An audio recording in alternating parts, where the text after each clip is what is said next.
Disclaimer: the information and education material contained herein is meant to promote the general understanding and dialogue of GAN's processing. Such information is not meant or intended to serve as a substitute for a healthcare professional's clinical training, experience, or judgment. For patients and individuals, such information is not to be a substitute for professional medical, therapeutic, or healthcare advice or counseling.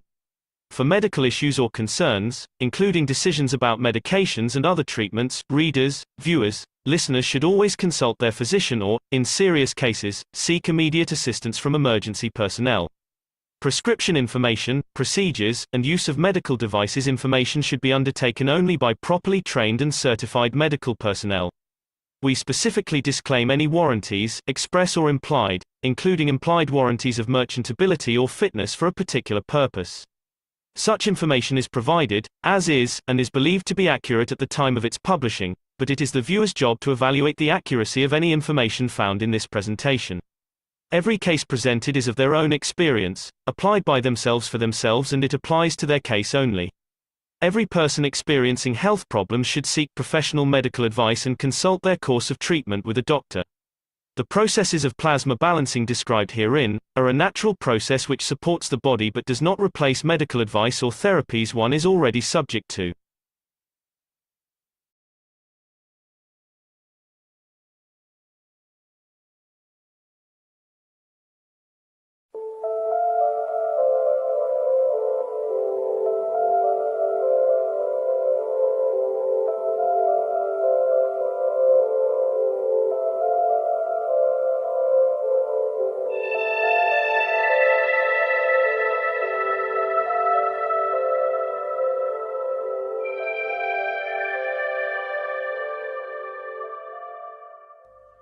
It's time for change to move into the real work of the universe.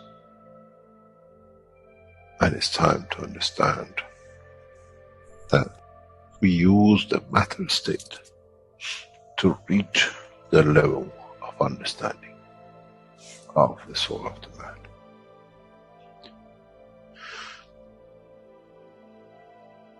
Now you understand maybe why the Creator has sent His messengers in the name of whatever you have had.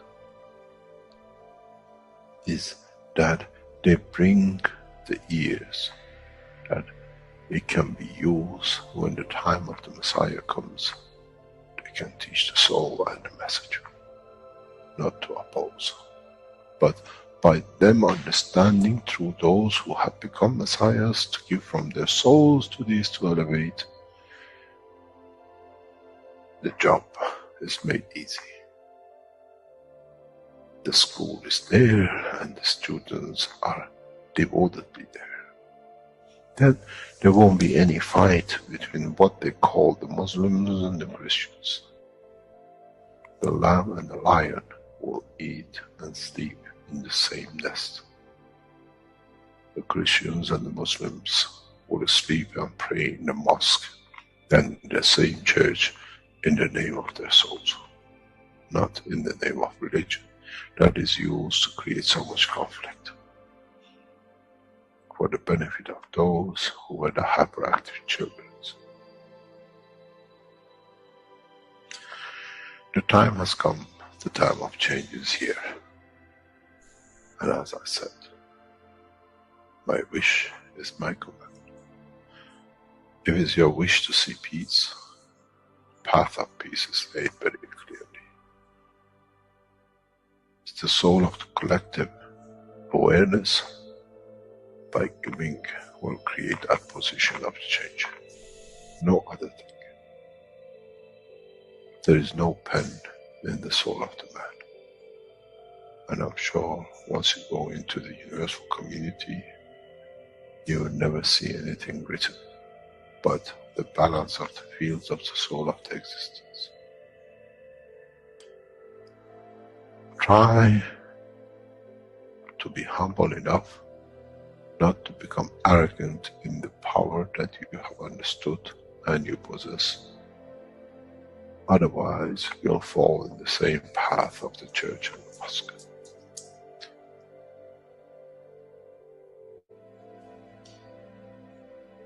This is what we promised, and this is what we have delivered.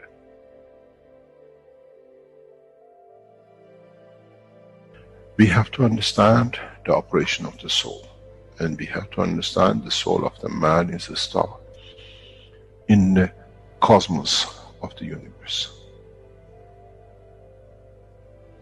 If we compare the soul of the man and many of us, 7 billion in one collection, Earth is like a galaxy with so many stars. When we look in the depth of the universe, we see galaxies with hundreds of millions of stars in it. So is the planet Earth. It carries 7 billion beautiful stars, which are the soul of the man. Carries with it soul of so many trillions of animals, plants, and everything else. So if you look, when someone who does not see the physicality of the Earth and its content, what do they see? They see a galaxy with so many beautiful lights shining, each one according to their strength, each one according to their position. An infant has a beautiful soul, so has the old man.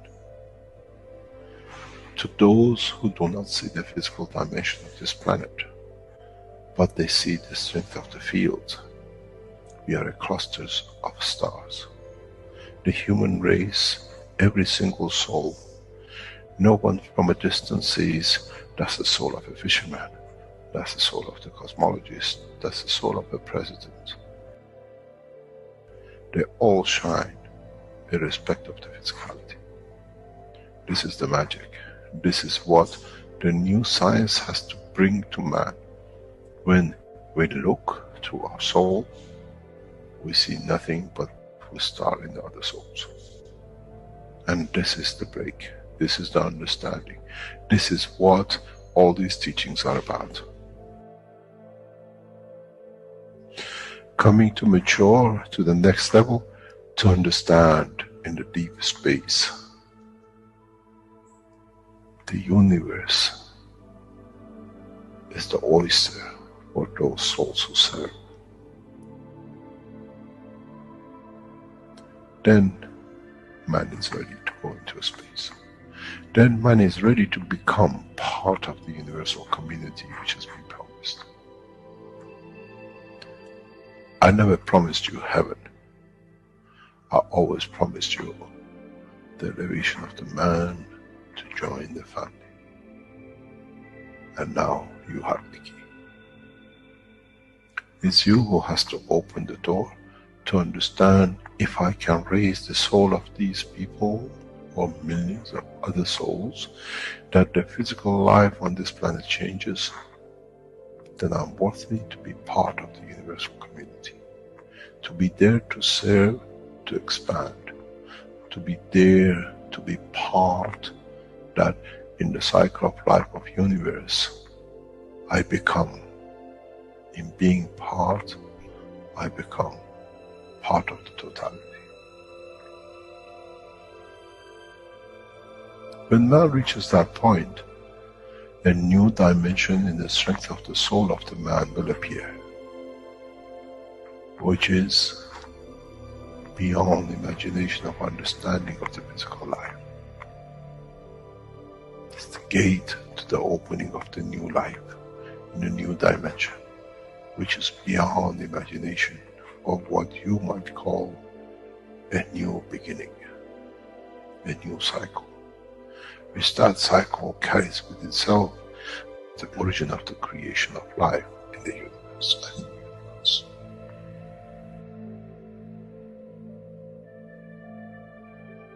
It's the elevation of the soul to serve become the key, not a throne of the physical life. The time is right. The time has come for the man to go through this process.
Hello and welcome everyone. Welcome to the 259th One Nation, One Planet, One Race for World Peace and Justice here on Tuesday, January 31st, 2023.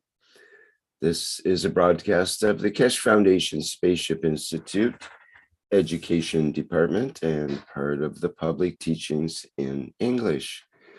My name is Rick Crammond and I'll be host today. And we have a number of co-hosts to help support as well. And I think we're ready to begin today's program with members of the Universal Council. So let's begin. Yes. Welcome everyone to One Planet, One Nation, One Race for Justice and World Peace. This is Marie.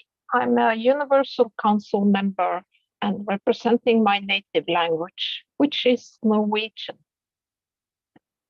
So I was thinking of what should I choose as an introduction today. And the first thing that came up was the commandments. Because in a way, there is a lot of gold in the commandments. And it's so important for our elevation and what we are approaching in the future to every one of us. And we have a document which we use when we teach, and we are working on this at the moment. And the first thing it says in this document is the commandments is a way to reach the level of the soul in the dimension of physicality. So the commandments helps us reach our own soul of the man. And I know a lot of people has questioned me about, and many others, of course, about how to reach your own soul. And the commandments is a beautiful way to your own soul. The commandments are in a way, is it commands? I don't know. It's more of a guideline of how to live your life, your physical life, to become this soul, with the soul, live a life with the soul kind of directing your way through life. And the more I look at it, it's in a way a lot of common sense. For instance, thou shalt not kill or murder. I mean, that is, of course, you are not going to murder. But so it's, I think it's the commandments bring us back to be who we are. So we kind of know it from within us. We all know it, but we need to be reminded how to live our life. And therefore, it's important to work and to study the commandments. But when you have implemented the commandments in your life, you don't have to go and repeat the commandments, because then you are a living example of the commandments. So I wanted to say that because in this time we are now, with the beautiful cosmic rays and all these things that going on in Linz, and the elevation of us, of the knowledge seekers and everyone around us in the whole creation, there are so much going on. And yeah, so I think it's in a way, it's very good to have the commandments, to know them, and to, if people ask you, or suddenly you understand something more about life because you know the commandments. I experienced that. And it's like, oh, now I understand, now I see. So it's kind of a realization, but it's based on what I know and what I've learned from the commandments. So they are important, and I encourage everyone to have a look at them. And these commandments were given to us from Mr. Keshe in the 204th Knowledge Seekers Workshop, a very important workshop. So everyone should go back and have a look at that workshop because it's essential in the teachings from Mr. Keshe. Yeah, and I wanted to read something too, because I like to read from the 204th, because there are lots of transcripts. So here Mr. Keshe is saying something. I have seen you putting up the commandments, but what is commandments? Now that we understand the structure of the soul, are these commandments in the level of the soul of the man or in the dimension of physicality? As we said, all the commandments are given for the elevation of the soul. But at the time of Moses, it could not be said. So only the physical parts were ever taken on and was explained or was of the interest of the man. And why do we call them commandments? Why do we actually take decisions and live by a command? In many ways, should not our soul be aware of it, be part of it, that it need not a commanding? Or have we been so isolated from our souls that we need something, somebody, somewhere to tell us what we actually are supposed to do with our souls? And this is Marie talking. My thought about that is that we really need these commandments because we have forgotten about the soul in a way. So we have to bring this soul focus back. Okay, back to the Mr. Keshe. All the commandments from A to Z are part of what we call structures, building of what we call the work of the soul. Thou shalt not steal. Thou shalt not do this. And if you steal something physically, but if you steal from your own soul, what do you do with that? How do we recognize it? What is the elevation of it? Or what is the position of it? And when you go through the commandments, you will see why, as I said in the teachings, the original teachings, and why we only received a fraction of the commandments.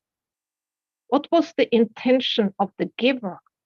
And what was the intention of the one who received to give? And this is Marie's comment again. So the man Moses was given the commandments by God, or the Creator. So I guess the intention of the Creator was that these commandments was needed by the receivers, the souls, to kind of elevate their souls and become these higher elevated souls in a way. But the receiver of the message, which was Moses, he only brought 10 of the commandments, not the whole 22 or 24 back to his followers, because he was a conqueror and a king, and he couldn't be a king if he had followed these commandments. And he might not be able to be a king if his followers knew the original commandments. So that is something about that, but there is more. Just a moment.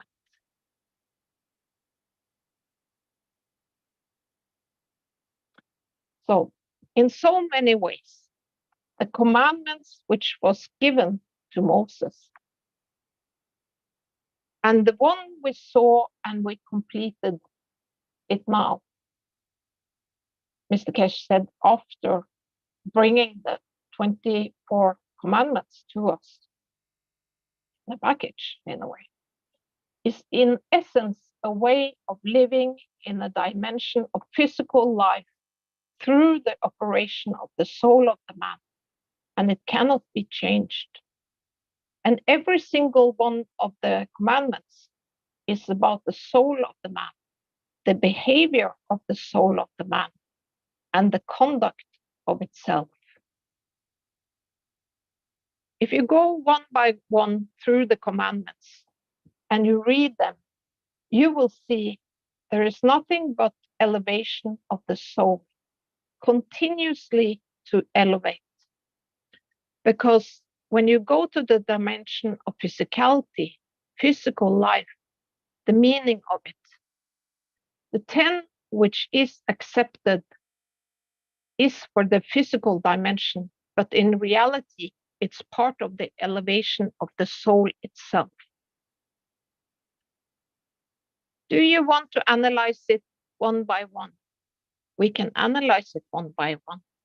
But in the near future time, when we get more elevated with the understanding of the operation of the soul, as we are going now, you will find different dimensions of understanding for the commandments, because you will understand more in the structure, more of what it is to be and what it is to exist in. It's it's reading it and understanding from the soul's point of view, no more from the man's physical point of view.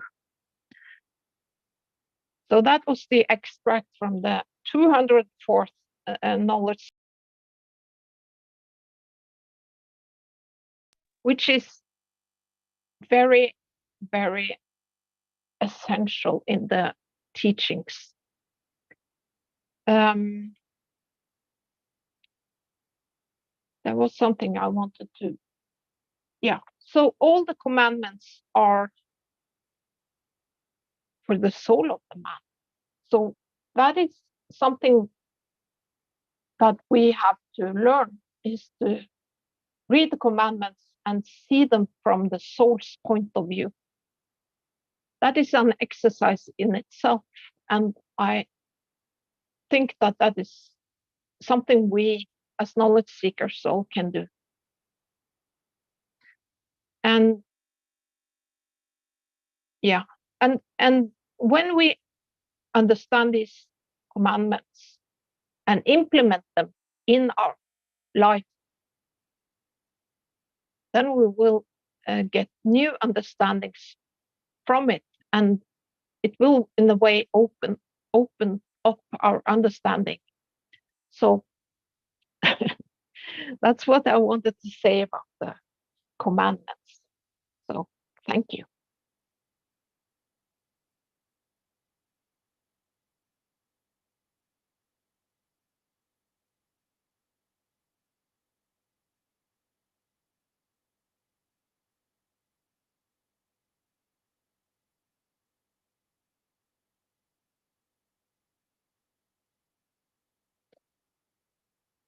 I think I continue because Sweta is not here. But she will probably come in soon. Let me see. I need to have it on my computer. The wish of the Universal Council. This is something that Mr. Keshe brought up in the Knowledge Seekers Workshop 467. And we in the Universal Council think that this is very important for everyone to comprehend. So I will read it. In the cycle of man on this planet, there is nothing higher than the wish of the soul.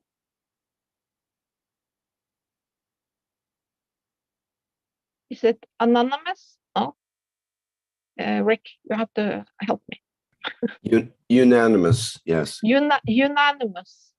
So the unanimous soul of the Universal Council. I think I have to read it again. In the cycle of man on this planet, there is nothing higher than the wish of the soul, unanimous soul of the Universal Council.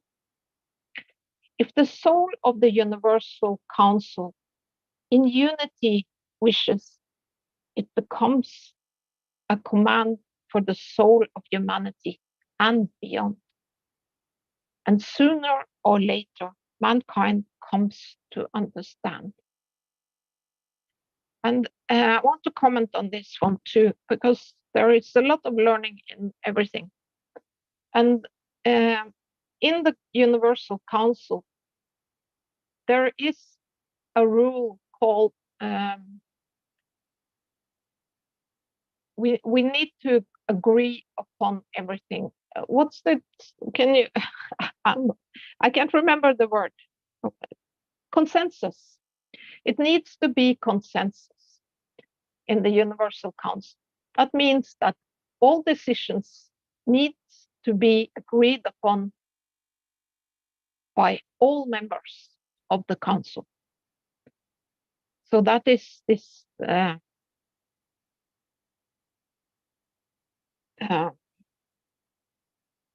unanimous soul. So we are, and the Universal Council has a soul, which is the soul of the Universal Council is the souls of the unanimous souls of the members of the Universal Council. Thank you.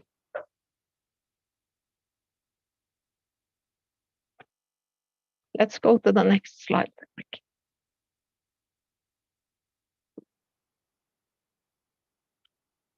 So we also have a wish from the council.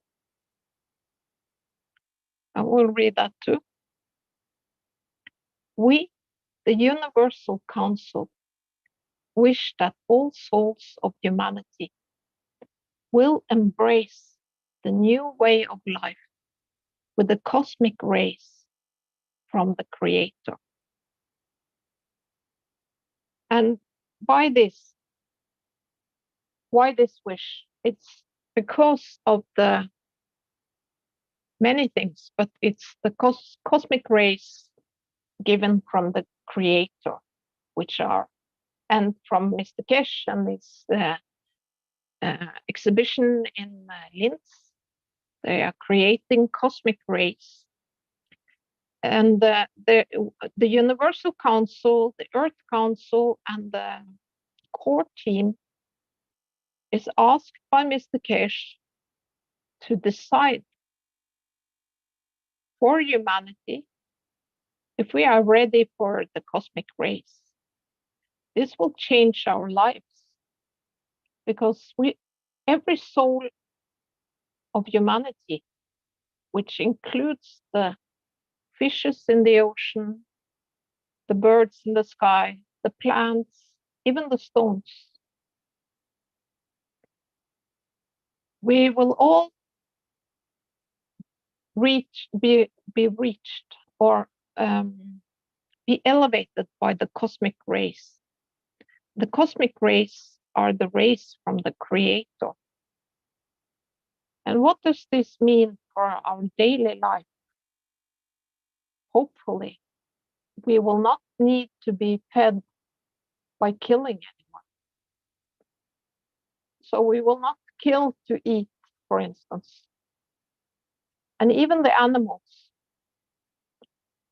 So like Mr. Keshe said in the Universal Council introduction, the video, he said that the lion and the lamb will sleep in the same nest because the lion will not be hungry. He doesn't need to eat the lamb because it's fed by the cosmic field. And all souls will receive equally. So that would change our existence in many, many ways. Thank you.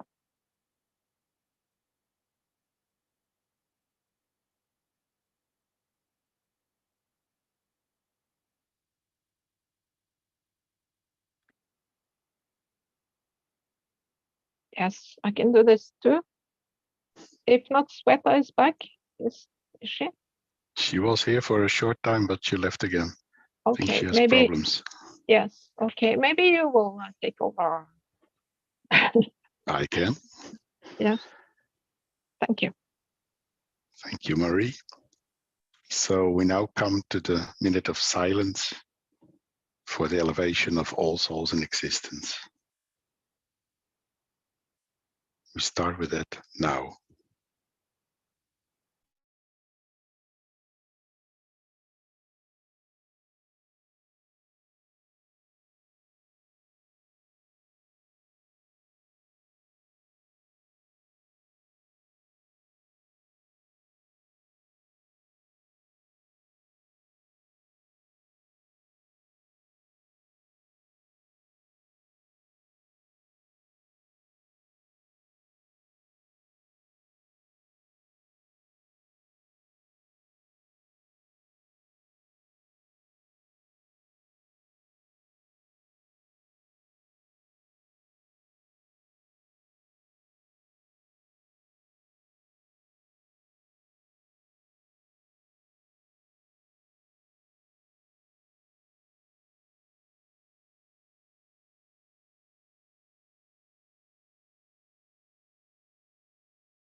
Thank you very much. I hope you also feel this connection in this silence.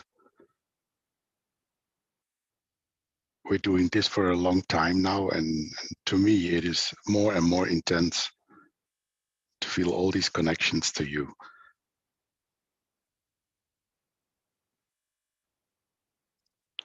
Thank you very much. We go to the next slide, Rick.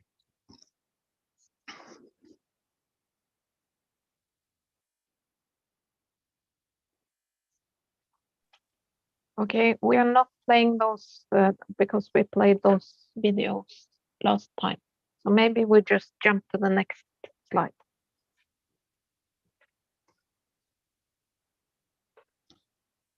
Okay. So I want to welcome you all, dear souls in, on, and beyond Earth. We, the Universal Council, welcome you. I'm Jacko, the Universal Council member representing the Dutch language. And I would like to take you on a journey today.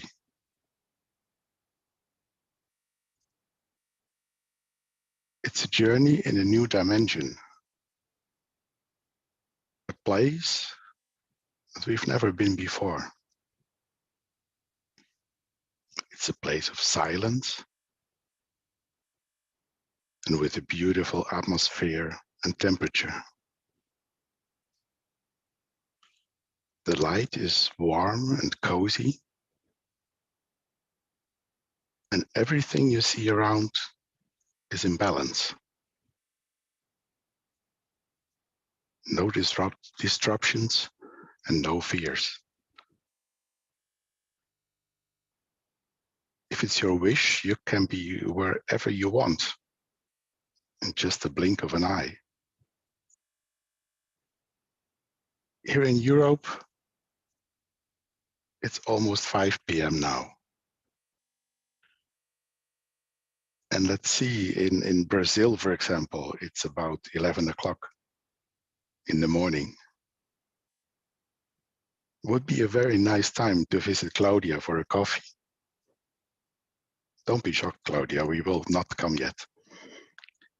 Who would like to come with us? And meanwhile, we could ask her soul to soul if it's okay. While drinking our wonderful coffee in Brazil, maybe the discussion starts. What are we gonna do today? On which projects are you at the moment? Or how is the artwork you started last week? And how was your trip to Mars day before yesterday?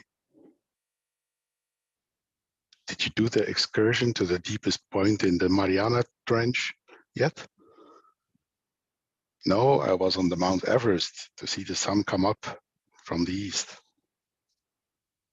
And you really should go there and see it. It is wonderful. Someone else maybe says, I went to help my mother. She lives 1,000 miles away. So I quickly helped her to do the dishes just before. Dear souls, what do we do if there are no limits? If we don't need to go to earn money for someone else? If we can come home to any place we like, to know my family, my kids, they will not be hungry tomorrow. What will we do? Are we there to listen to other souls who are maybe in trouble? Or for example, what kind of ambulance do we need on the soul level? If we choose to, we will live our passion for whatever we want. We share, teach, exchange, to be there for each other, unconditionally, on a love level that will not leave any wishes or needs. And isn't that what is called paradise? Dear souls, we as one are ready. We're ready to reach the level of change. And it's a change that many souls are longing for. So we come back to our goal, and that is to bring peace on earth. And I see forward to the next journey with you. Thank we as one. So next slide, please.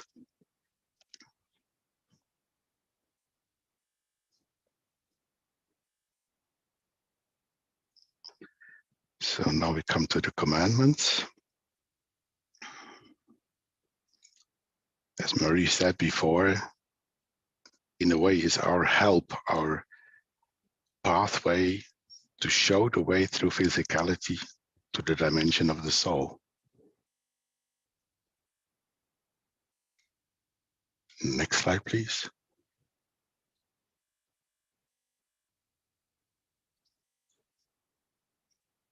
Today, we like to see the commandment, thou shalt not judge no one except himself, and not to be judged by no one. What this means is much, much deeper than we see only in the text. how fast do we judge someone by, yeah, he's a criminal like all the other ones of his tribe? And this starts with the thinking. Sometimes little children are fed with this thinking of the parents, and they continue and continue. And after generations, sometimes even a war can start from this judgment. And I can also turn it around, like, if you don't want to be judged, then don't judge anyone else.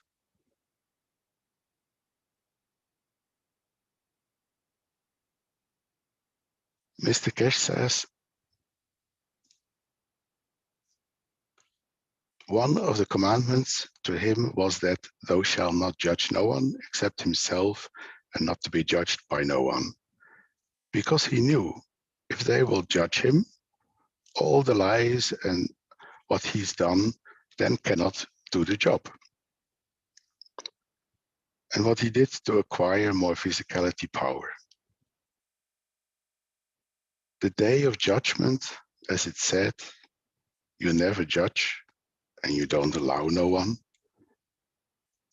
So you're always aware of your own conduct. That does not need to be judged, as it is always correct. And that's what they took out, because now, as you are not aware, then we create a day of judgment. A lot of us look for Messiah, that somebody will come and salvage everything in the day of judgment.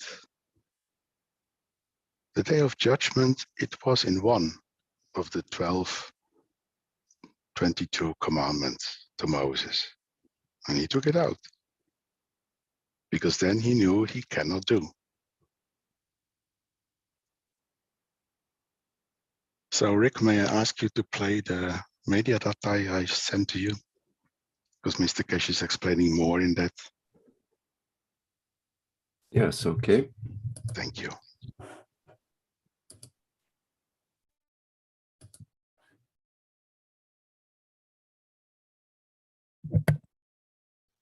This process of judgment has been what is being kept over the head of the man all the time. And it brings a lot of correctness to man's life when you don't need to be judged. I always said many times, people who've been around me, I judge myself, what I've done right, what I've done wrong. And I sleep with a peace of mind every night. I put my head down. And maybe I have done wrong, but I'm not aware of it. But somewhere down the line, I'll judge myself for what I've done. And in so many ways, it's balancing the book.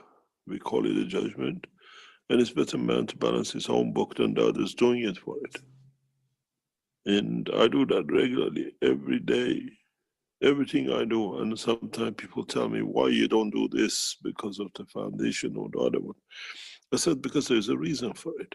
There is something I don't see, it's getting done, but it looks to be wrong, it looks to be done wrong. But down the line, we'll see it is exactly how it should have been done. I judge it. I don't need to be judged. Do we need to wait for the day of judgment? And this is one of the things which, when you work in the level of the soul, you continuously live by it. And mankind has never learned that. Just do, get done, and have, and go. In so many ways, you accept people, you don't judge, but you let them know how you feel. And it's for them to judge their conduct. It's for them to be the judge of their own things.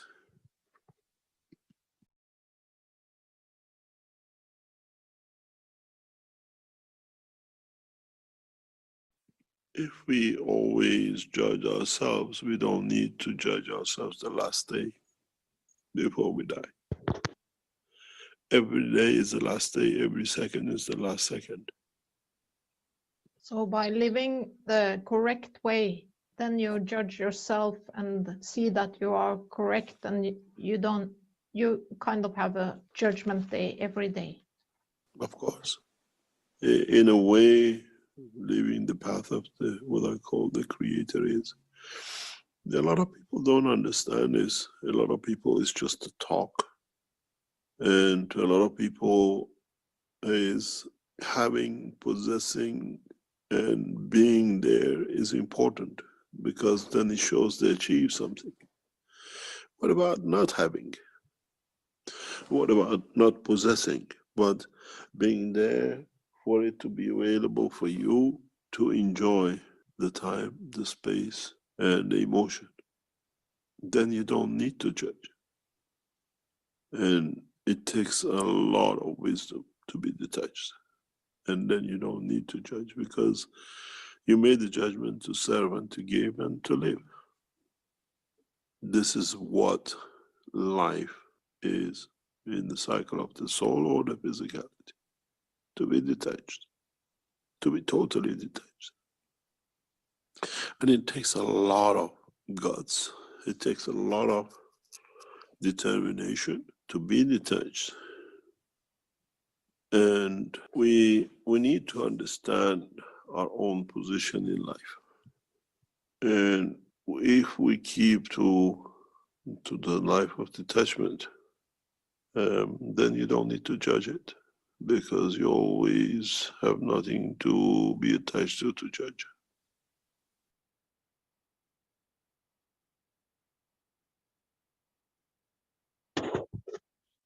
Thank you very much, Rick.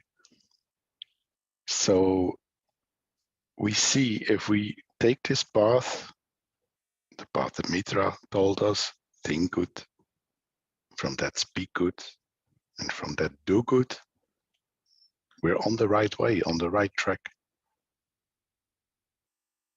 Does anyone else have anything to this commandment? Please share if you want. Yes, this is Marie again. Hey, Marie. Hi, Jacob. Yes, I think this commandment, it has a lot of interesting things by it. One of them is the judgment day from the religions. You heard about the judgment day. But in this clip, Mr. Keshe says that if you judge yourself every day,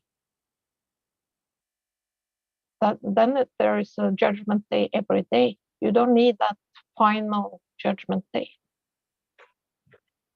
That is one thing. And another thing is that it's kind of easier to live as in physicality with this commandment, because if you meet someone who do something or say something that is kind of not correct, then you know that it is not for you to judge. So it's not your problem anyway. And by implementing that, life becomes very easy, because we don't get all these problems. Because if we take care of our own conduct and see that we live correct and we don't create problems, because if we do that, then we have to judge ourselves and do something about it by ourselves. But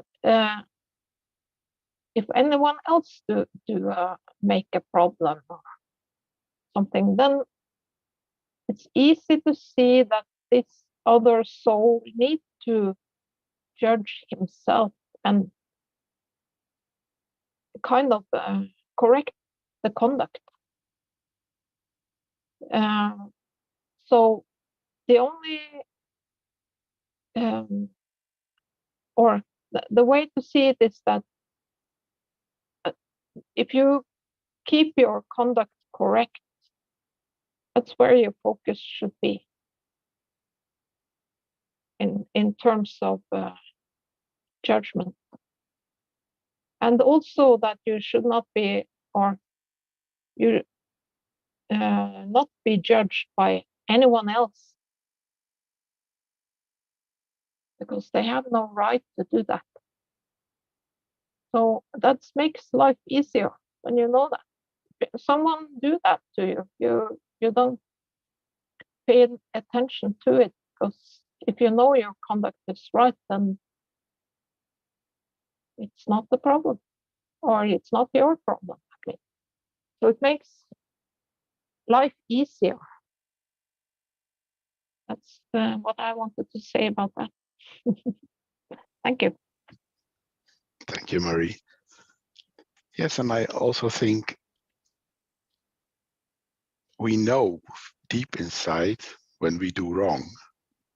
And that means if we let that wrong be, we also know the way to right. It's just that we have to admit ourselves to be on the wrong track if we do.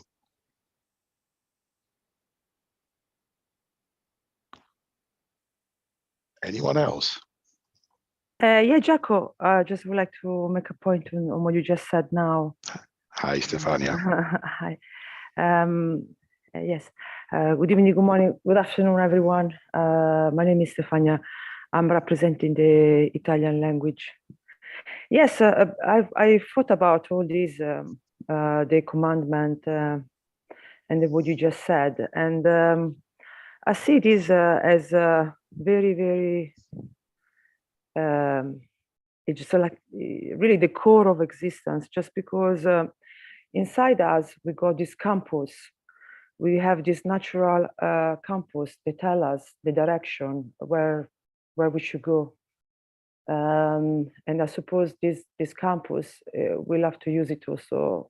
It stays with us forever. I suppose even when we travel into space, we have to use this campus to understand where to go, which choice to make. And so inside us, we always have that inner voice that we need to nourish and listen. And what I discovered through personal experience is that if we start to lie to ourselves, or manipulating the truth, or don't follow this campus, then will be a problem along the line where when you need to make decision, you will not be able to make decision because you will have this inner campus. You lost the connection with your inner self, and therefore you will not be able to recognize right and left. You will not be able to recognize good and bad. Not that there is right and left and good and bad, because also here we're making separation, but what I meant is, for me, this commandment, we call it commandment, but if you take off the word commandment, because some people can associate it with religion, but if you take off this unspoken rule that we have between all of us, that keep us connected. If you don't consider those, you're always going to be lost, on the sense that you will not be able to tell or judge what yourself or what happened things around you. So I see this like no choice, but it's the only way to, if understand the work of the universe, because these are like a guidance. And then there is another fact, you can spend all your life reading them and talk about them, but will not be until you put it to action that this will have a meaning. So what I wanted to say is that what differentiates a word to be a word, or when you say something that you really mean it. So people can say a lot of nice things. So for example, I can say to you, I love you 300 times, but this word has no meaning until I really show you. I have to, like I said yesterday to Giacomo, we have to own what we said. Otherwise, there is no differences. We're just talking and nothing's got meaning, and we're all wasting time, and then we're creating confusion. So for me, this is the core of life to be understood. That we got this unspoken guidance. We can call him commandment that keep us united. But also we have to put into practice, like being good, think good, act good. Because if they're just words, again, it's not good enough. So for example, you know, we talk about cosmic light. We enter a new era. Cosmic light. We talk about guns. How to learn to make guns, to clean the environment, clean earth. We use the cosmic light because we want to recreate a balance. We want to sort out a lot of things that we want to sort out with the planet. But in reality, the planet has got no problem. You know, the planet is perfect as it is. It's not wrong, nothing wrong with the planet. You know, nature is perfect, the universe is perfect. But what you can see is the behavior of man, our behavior, that create all this confusion and chaos. So we creating war, we creating mistreatment, we creating poverty, we creating misery. The world itself, it's absolutely fine. It's perfect. It doesn't need anything from us, nothing. Matter of fact, Mr. Keshe said it very well, that if we stop polluting today, each one of us, that's it. The world will recover itself without you moving a finger. So this makes me think. That's why it's very connected with the commandment, because okay, if the world is perfect, the animal, everything is perfect, and we are the one who should make the change. Obviously, the change goes from within. So if it's true that all of us as knowledge seeker and everyone who listen here, our wish is world peace. So why we don't have it right now? So people could say because of this, because of that, because of that. But we're learning now that you know, the creator's inside us. We got this inner sun inside us, the cosmic light inside us. We are made of plasma, and everything we learn today is to remind us of what we are already. So we are complete already. Even us, we are complete. So I think the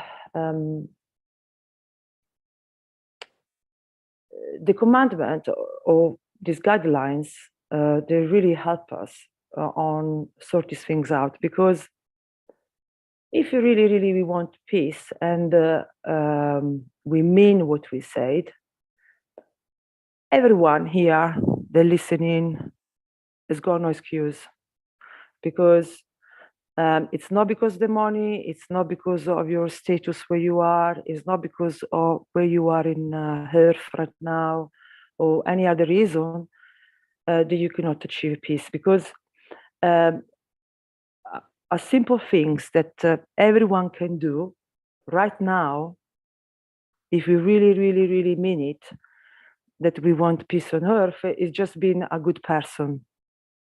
So if each one of us simply start to just being a good person. What does it mean, good person? Good person mean kind with your family, be kind with your neighbors, do things with love. No, we talk about unconditional love. So if everything we do, we do it with love. So make a cup of tea, or walk on the street, or anything.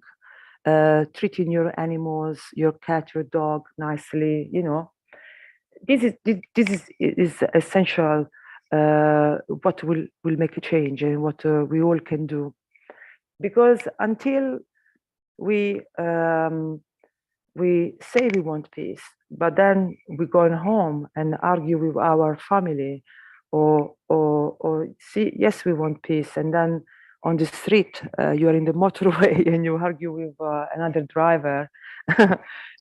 It means that you're thinking something, but your actions are completely opposite. So you are like a schizophrenic, and here it's where confusion start, and the mess start, and all this injustice start, or even a bad thought, like Jaco said. Because I do remember, for example, in the Shaolin culture, they do say that every thought, it's a seeds of, so if you think bad, that can become a war, no? So that's why I really, this is what I understand very lately. No one will listen to you if you talk about cosmic light, plasma, or anything you want to talk. If you don't, like in English said, you walk the talks, I think is like that. If you really meaning, you have to show it, you have to own it. So it needs a lot of work on that direction, where words are not good enough. And I'm forced guilty in that. So that's why I'm talking this, because it's something I am understanding more and more. And this commandment, I think I've been revisit them. So it was really a coincidence, because I was revisit them just before we decided to repropose them at One Planet One Nation. And for what I understood was that that let me revisit them, because I need to really mean what I think, and own it and show it. And so there is a lot of, we need to put a lot of understanding on this commandment, because that will give us the guidelines of has to show what we really stand for. Yeah, so and that it's the power. That is the power that we're looking for as a collective, to shine like a star and really bring the change. I do really believe that could be enough just this, if each one of us really work on itself, and start to mean what they said, and you know, do it even with the most simple things, you know, even just start by treating well your family and people around you. This is a real power for me that we need to focus on, because if all together we start to really put in practice those things, it will have a ripple effect, and it will that it's where the light will shine, because there is no more than, nothing is strong like when you are in an environment where people really meaning what they say, and they do what they think. So if someone really love you and he told you 300 times he love you, for you will be super powerful when you see that person in action, show you, no, in action, the deep love is God for you. So, so we hear how people do incredible stuff when they show this unconditional love, So, and that is the real energy that will nourish us from within. So to go to that, we have to clean all the dust and all the rubbish and go into the core. And for me, the core are when we talk about the commandment. And from there, work our within. I just wanted to share this because otherwise I do feel like we do wasting time. So obviously a lot of stuff I took, something that I think personally, but yeah, so I just wanted to say this. So it's very important for me to really, I start to understand more and more, think good, act good, and be good. It has to be all three online. And so the doing has to be present for, is ironically, I think is the doing who will get us to the elevation quicker, because that will show that you really mean it, what you wish and thoughts, because otherwise there are just words that mean nothing, and we can talk for years and years and years how lovely everything is and how lovely everything is, love everywhere, and all the things we love to become, but nothing will be changed until we mean it and we own it, what we talk about. And that comes with the doing. So I see the doing like a way to bring us to elevation. So I don't know if you understood that. Thank you.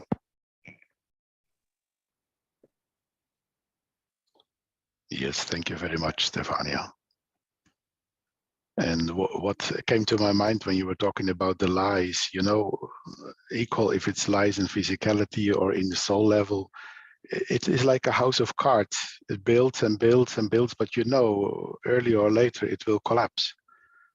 So it's much better to take the right way from the beginning and stay on it, or even if it is sometimes not easy, or sometimes it's even hard to go that way.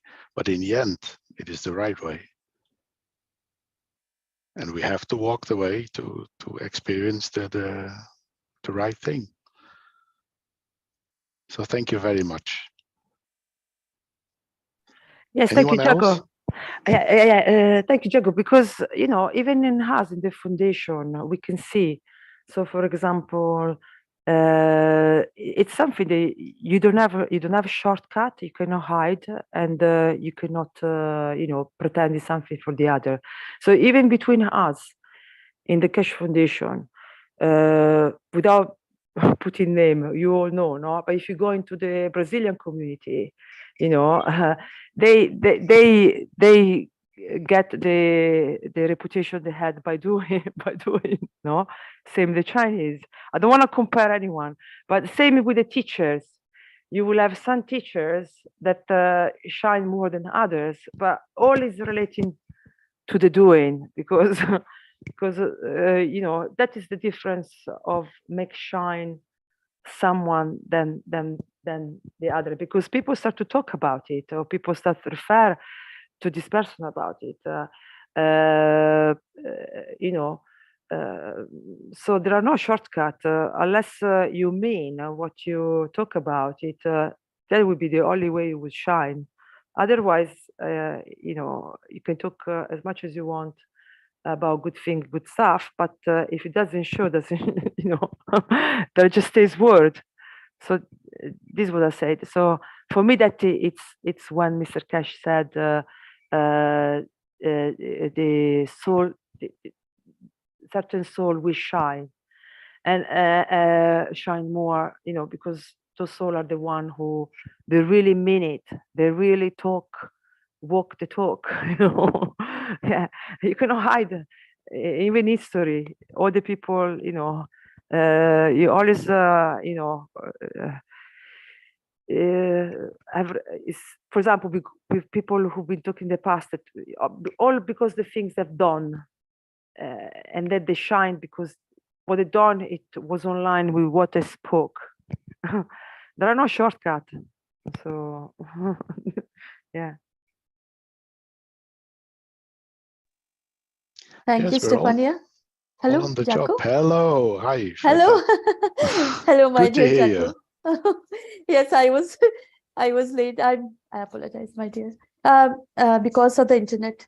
Can I say something now? Of course. Oh, thank you, Stefania. Beautifully you said. Thank you, Jaco, Mary. I also want to say that about the, you shall not be judged by no one, and you shall not judge no one. And this is what I have experienced, I have experienced all the way with the Knowledge Universal in Keshe Foundation Spaceship Institute, I will say. And that it was when I was in this knowledge, and my Master Shriman M. Keshe was teaching, and we are so excited, and oh my God, like that, and oh, out of comprehension, and there was an ego started, kind of, ego, that I was supposed to like that, and then when we make the 4 gans and all, and I given, and one man, as I previously explained in One Planet, One Race, that I mean in other earlier episodes, that a man came to me, that hearing that a lady in the British Park is giving magical water, and he came to me, and I said to him that I have not done any magical thing. This is a science you can understand. I don't know if he understood or not, but he didn't care about it, money, and that was the portion I didn't like about him, And then I was telling him something, he was just ignoring, but he just wanted the bottle because of a sciatica pain. I have given him the bottle in a very, stressed manner, but I have given and kissed the I love you to the bottle and said, given to him still. And that the man taken the portion, and he was gone for at least 1 month. And then he called me in the phone and said, Madam, it is not worked on me. So I was so angry that it doesn't work on you because you are an ignorant man. I said that. But you don't understand the knowledge and this and that. And when the man taken this bottle in the village, in the rural area he lives, his brother applied it like a lotion, and a half paralyzed brother started to walk slowly. That was a magic for them. And he came to me, Madam, my brother has started and walking, and he just slowly walking, and I'm so happy. And I said that then I understood that it is a point of view. It is not everybody is capable, or I am not capable of so many things. Why I am judging that he's an ignorant man? Maybe he wants a way to understand. He wants some level, he wants a space for a condition. And then I understand that I was judging everybody. Why? And he was also judging me, And then I understood that I have given the love that word in a way. And I should be like that, a giver, not to judge. You have given. I said, if a killer comes to me and say, can you give me some water? I will say, yes, of course, my dear. In love, I give you this water. And there is no judgment anymore. It works. And this is how, in the now moment, we always feel the love. And this universal knowledge has given us this capability to understand the way we react on things. And that becomes the reflection and manifestation of what you wanted to do. So there are, you know, all predictions and astrologers and all. But why we do that? Our point of view changes as we are from very ancient times, socially, mentally evolved in a way in this world as it is. But when we understand, like many, I will say, come in peace. There was a court case. I was there. Today I was with a lawyer, and the person and there was there is my sister involved in a check fraud, but she has not done that. But when I interact with the lady who have done this trap on my sister, a kind of, you know, she was not unknown to me. She was a friend of all of us. And then I understood that there is nothing, there is no guilt. She was seeing me in the lawyer's chamber, and she was calm and seeing me. And I understood that we were in the same position, in a way, in a position according to the social norms, according to and I then elevated, you know, at the moment I elevated that there's nothing like animosity in between us. Be in peace always, and take what you need, kind of that. And the situation changes. She laughed at me. I mean, she smiled at me, a kind of, you know, and that was a big relief for me that she smiled at me. My sister also smiled, a kind. And then I thought that in this way, when we are not judging, even standing in a lawyer's chamber, standing in a court, we are not judging. Everything happened in a way. But then came this moment that where you have been this goodness, I will say, the interpretation of goodness, you know, even there was a kind of, you can say, a trap, a charge or something, but in the goodness, in the giving position, the acceptance is more in the soul level. And I have seen that today. And I was very happy about it and felt it, you know, that we are always friends. We are always friends. Doing things, maybe we have done it because of many pressure, many social norms, or whatever you can say. But to be good, as Stefania said, the goodness is on you, is your point of view, my dear. Wherever you live, you pick a rose, say beautiful. You pick a marigold, you say beautiful. Like, you know, but you said beautiful. That is the main point. And this is what I wanted to share, that this has changed so many lives. And the way we understand and spread this love, humbleness in the humbleness, I'll say, that works more. You know, even all the courts are working, still the love that we give, as Stefania said, love plus 200, 300, 400, and forever times, then it works always. And I have experienced it, as I was so much anger in me, always debating with people, you know, debating with them that why you are doing this, why you are doing that. You should not discuss with me like this, like that, you know, always defending myself and then this calmness came. And when I sit and calmly and say, peace for all, and the truth is coming out, that's all. So this is what you shall not judge no one, and not to be judged by no one in this world, in this illusion. There is things transforming always, coming and going. We don't understand. That is the word. What you have said, I don't understand. I don't understand at all. But I wish for you, for all the love, always, kind of that. So thank you very much. Thank you, everybody. Thank you, beautiful souls. Thank you, Thank you, Shweta. Hi, Dean. Hi, Jacko. Can I just quickly jump in and say a few things? Of course, please. Thank you, Jacko. Thank you, Sweta. Thank you, Stefania, and everybody that's spoken today. Wonderful to hear you all and to explain this non-judgment. So I'd just like to, I'm going to share a screen, if that's okay with everybody. I'm just going to quickly show you something, because some of the things that have been said today have actually represented an image that I was going to share anyway, and then certain words and phrases came up that sort of emphasized this picture that we see on the screen now. Hopefully you see it.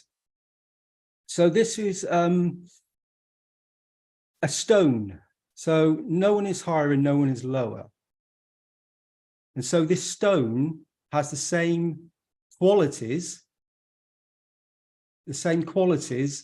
as a human being, has the ability to be not to be judged. Now, a stone sat in a crystal clear riverbed is just emanating and giving out field strengths without being judged, has no tongue, has no voice to be judged by. It's just giving a field strength.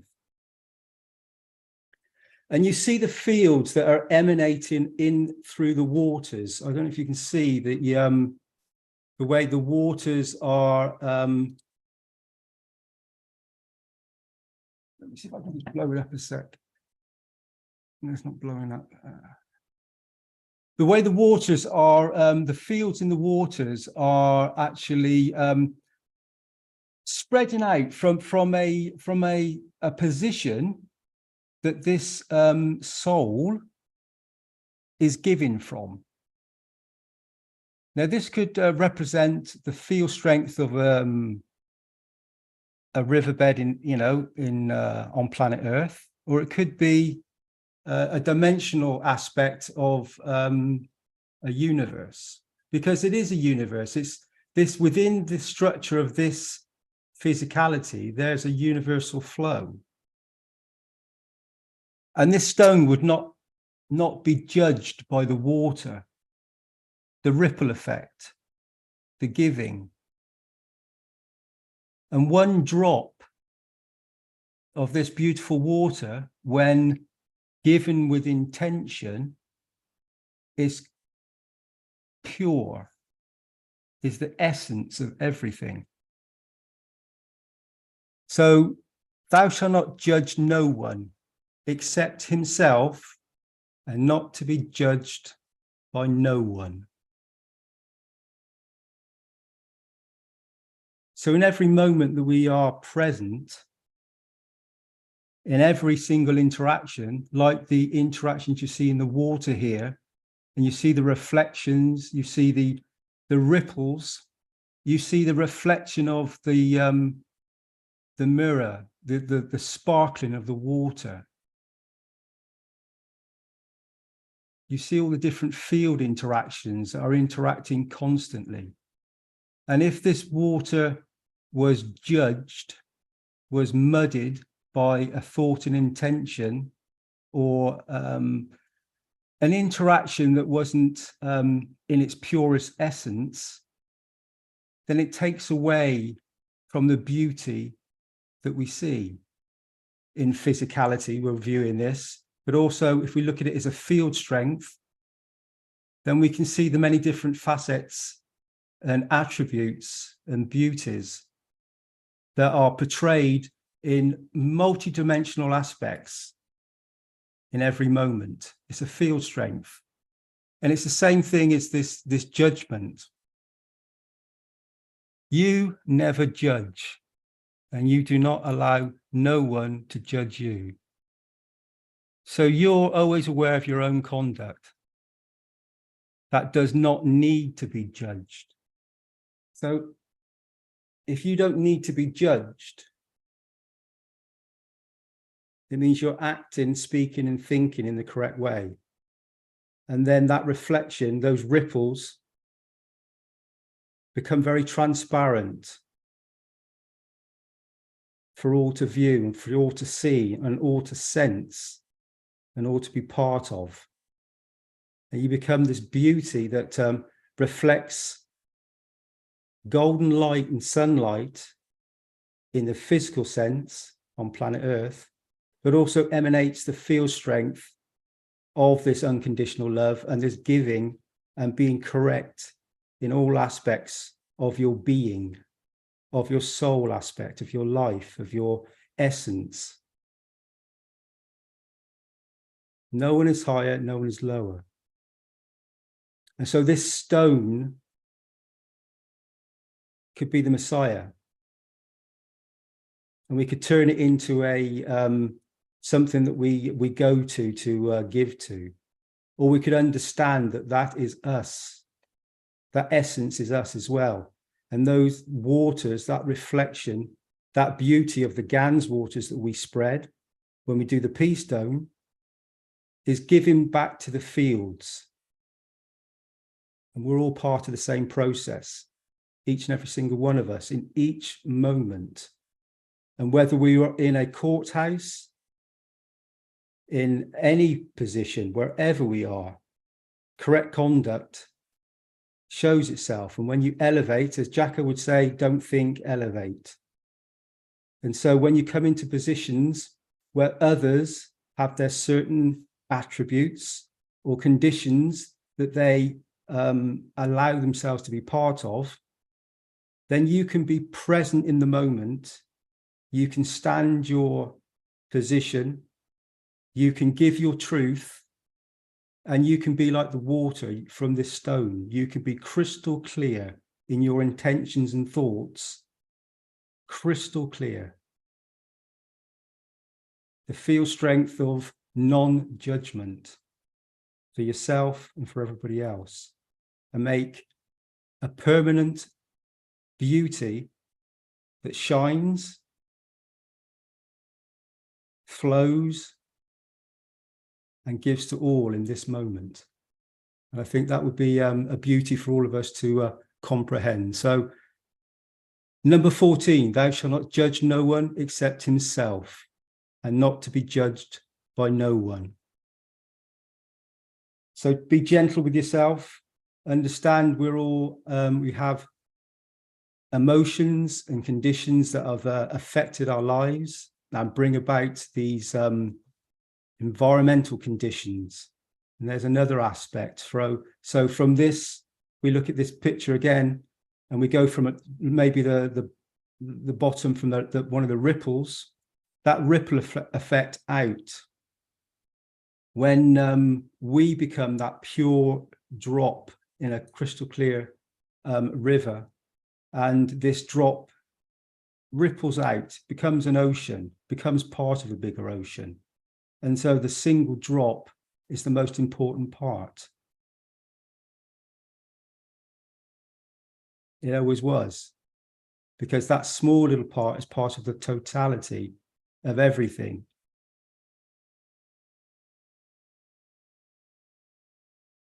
Thank you all for listening. I'm going to stop the share now, go back to the other one.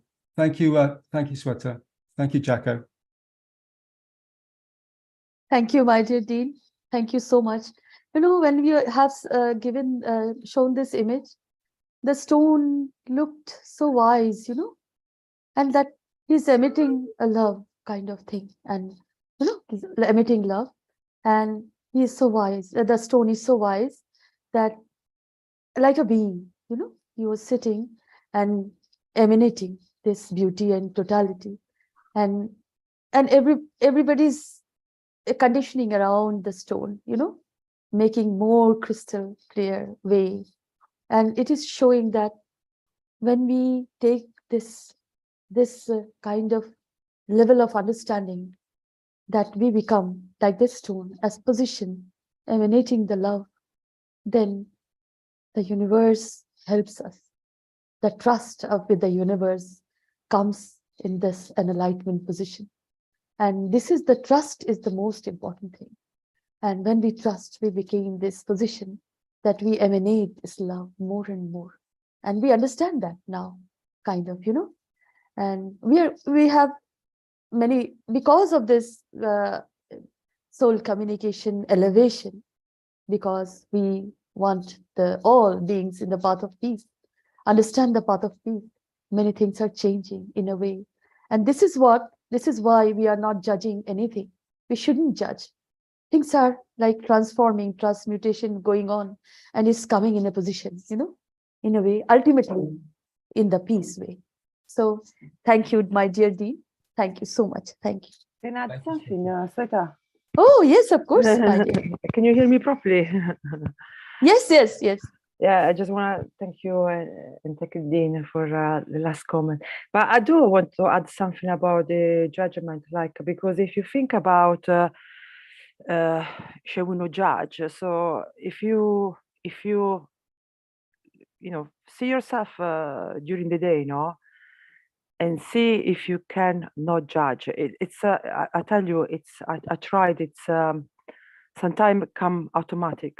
Like you see something, you judge straight away. It's like instant. And even the thought, it should not happen. You should not even have the thoughts of judging. So to do that, I try to put in practice, and I find a really, really big challenge. A lot of work need to be done. I mean, regarding myself, because the moment you do not judge, so if you start to the point you cannot judge anyone except yourself, there is a lot letting go to be done.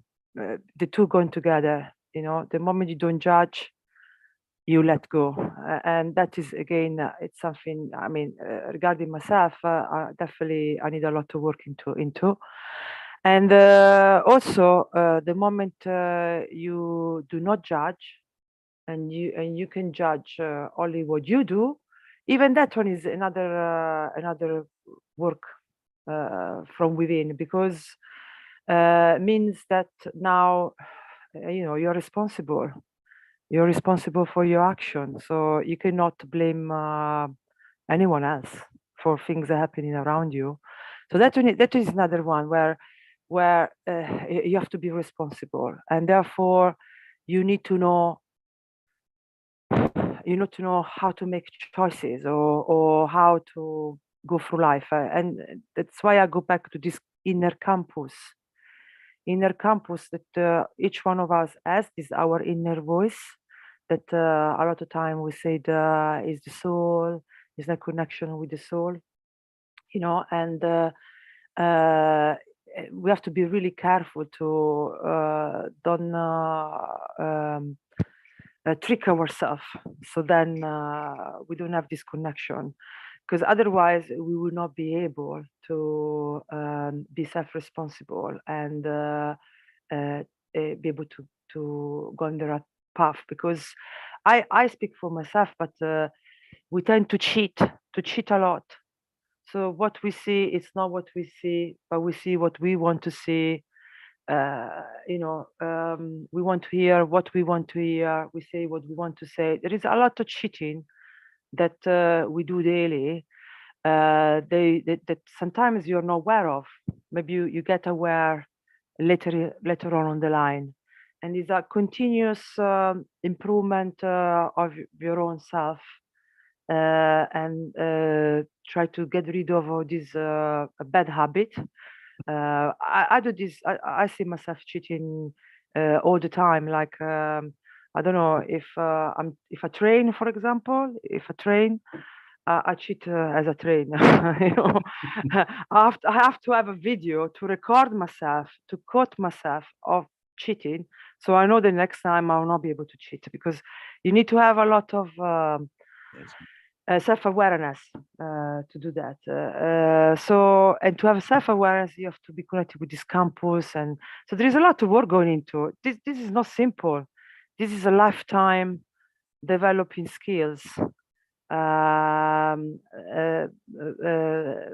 again, world peace is a big thing, and as I said before, it can just, thanks to this commandment, it can just start with our daily life on like you said, on just judging you, so you have to keep watching you, but keep watching yourself, and make sure every day you do your own best to improve.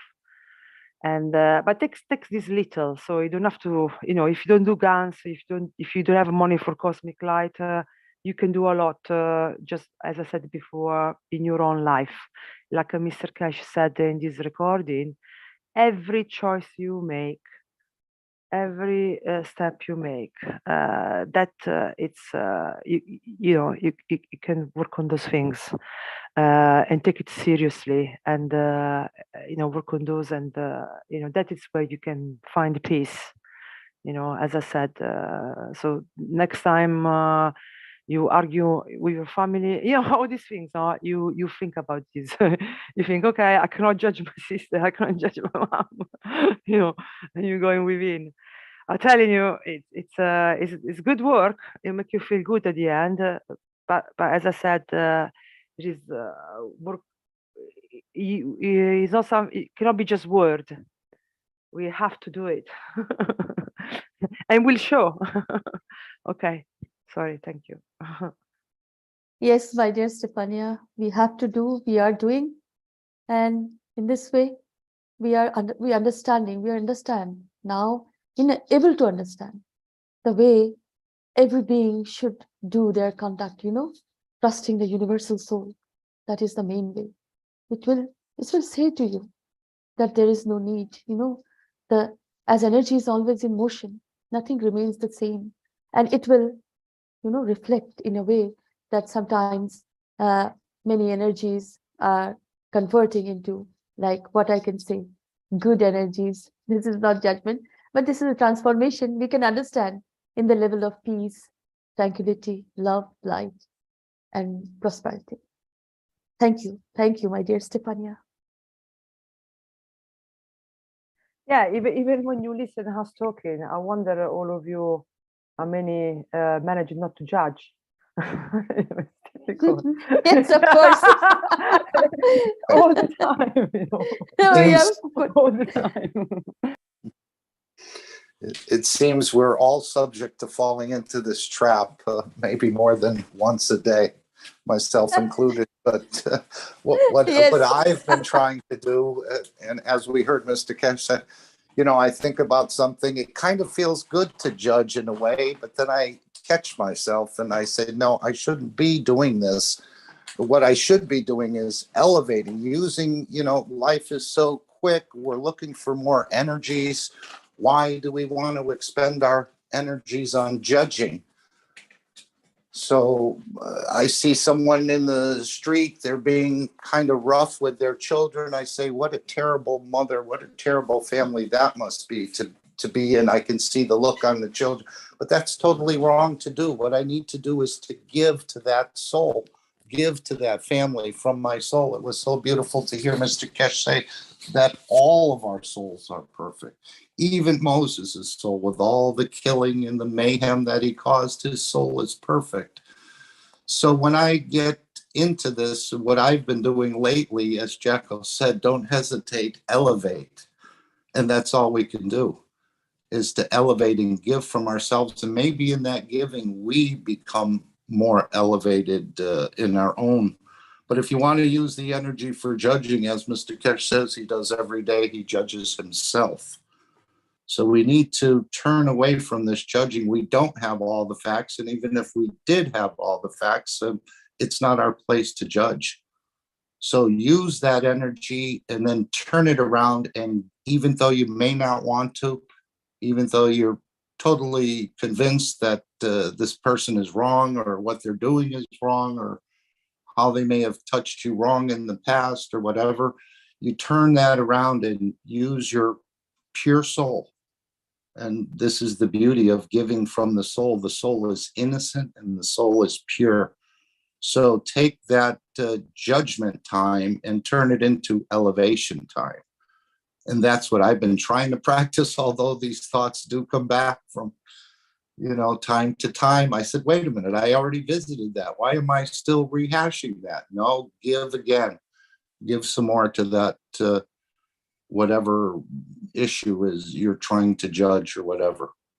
because we don't have all the knowledge, and it's not our place to have a judgment. Also, Mark, I think during the day, all of us always has an opportunity to do something good. So, for example, all of us will small, even just to make a cup of tea, you know, for somebody else. But everyone in their own day, it will always be presented a chance where somebody else's lack of something or maybe make a mistake, and you're in the position where you can help, no? So we all presented those situation where we are in a position that we could help someone or help certain situation to bring back to balance, no? And for me, that is the elevation we're talking about, because it's good also mentally at the soul level, you know, because we also said you cannot judge by thoughts. So everything that we do by action cannot be done by action, cannot be done by thinking, no? So obviously, if you coach yourself to judge someone or think something bad about someone, I know it's hard, it happened to me many times, but you have to kind of correct yourself straight away the moment you are aware of. Obviously, yes, like you said, send him some loving feelings, no, to Definitely. elevate them. Turn that judgmental energy into giving to that same. Strength. You got all, that is opportunity for you to do some good, you see. So that is opportunity for you to turn something negative into positive, no? So we always have those chances. But what I'm saying is, has to be done not just by thinking, but also at the physical level by doing. Because just these things, I think for example, no, if you're in difficulties and I said to you, I love you, I love you, I love you all the time, and then in a very, very difficult time, I could help you, but I don't help you, no? I decided not to help you, but I could have helped you. So all my words will say to you, I love you, love you, love you, mean nothing. But if I say to you, I love you, love you, love you, and then you are in a difficult times, and I'm in a position I can do something about it. Even those maybe will be, I have to put some effort to it, but I can do it. If I do it, then for you, that small things that maybe is for me, it mean all world for you. You know, my gesture that I just did. You say, oh, Stefania, you don't know really that things, you don't know how it meant for me. He really saved my life. So that for me is the real elevation, no? Where also you own the fact you said you love that person, and then you put it to action. So make like this, no? So whatever we do during the day, even the fact that we go to work, we got a nice job. Some people of us has got jobs, got nice income, a good life, you know, all these things, no? Yes, you got a good life, but definitely around you, there are friends, there are people around you, neighbors, there are situations around you where you can help, no? So that it's bring to action this elevation, no? Because a lot of time people tend to be successful for themselves. Oh yeah, I got a good job, I have a good life, I got car, I got nice this, nice that. But then maybe their brother are struggling, or maybe relatives is suffering, you know, for any reason. So what is this? So we always have during the day opportunity around us to help us and support us with one another. So that for me is the real elevation. Obviously, at the soul level and at the thought level, we should not think, you know, if I the amount of time happened to me, if I see someone sack a judge, that we can quote ourselves and learn. But not just keep it on the word, has to be action as well. So this is my mantra of the day. Okay, thank you. Thank you, my dear Stefania. Your mantra is so beautiful. Thank you. Love plus 300 times 400. Very good. Thank you, my dear. Thank you for sharing. Thank you, my dear Mark. Thank you so much. Any beautiful soul wants to add or share anything more? Maybe I can talk a little bit Thank you. about it. The not judging others.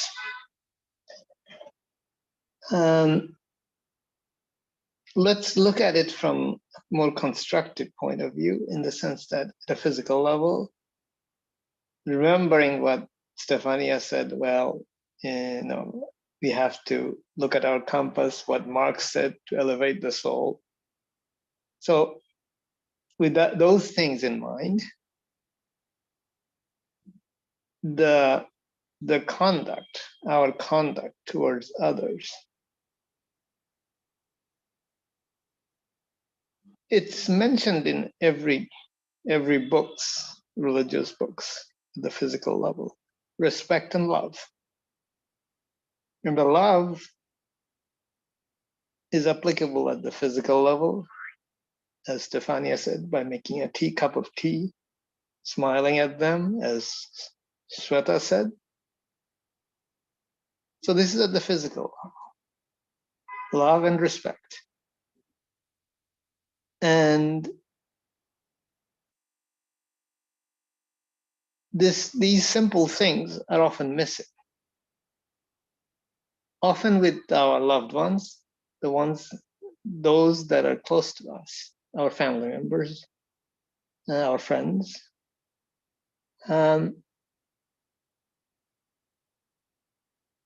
If we love and respect someone, is there a reason to fight?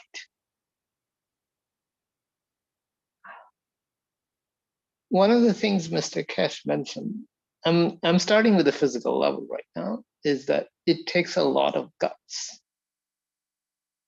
to not judge others and judge ourselves. Why does it take a lot of guts?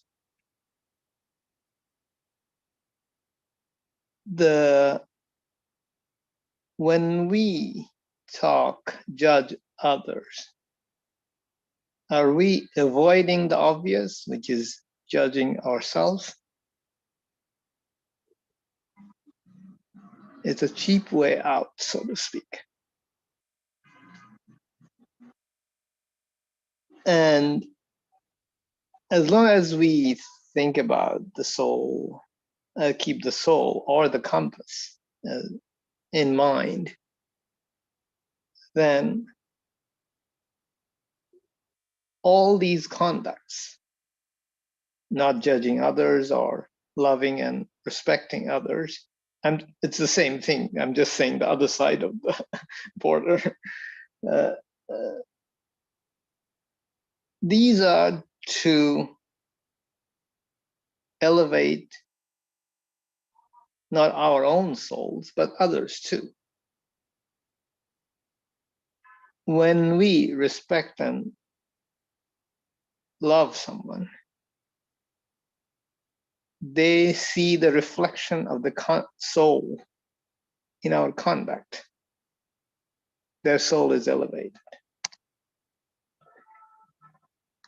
So soul elevation does not have to be out of the physical level.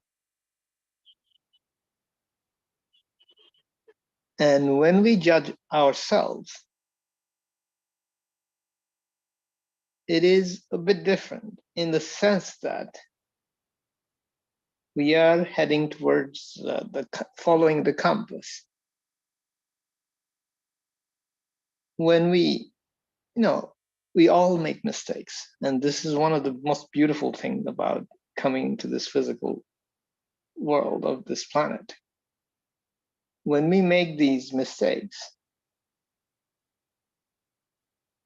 And the corrective factors that we introduce when we are honest about our mistakes, it's a learning experience of how to follow the compass or the soul's direction. We are elevating ourselves in the process. So these judging or following whether we are straying off the course of our intention of reaching the creator, actually this is in the way the end of the compass points there, then all our actions straying this way or that way, in whatever way,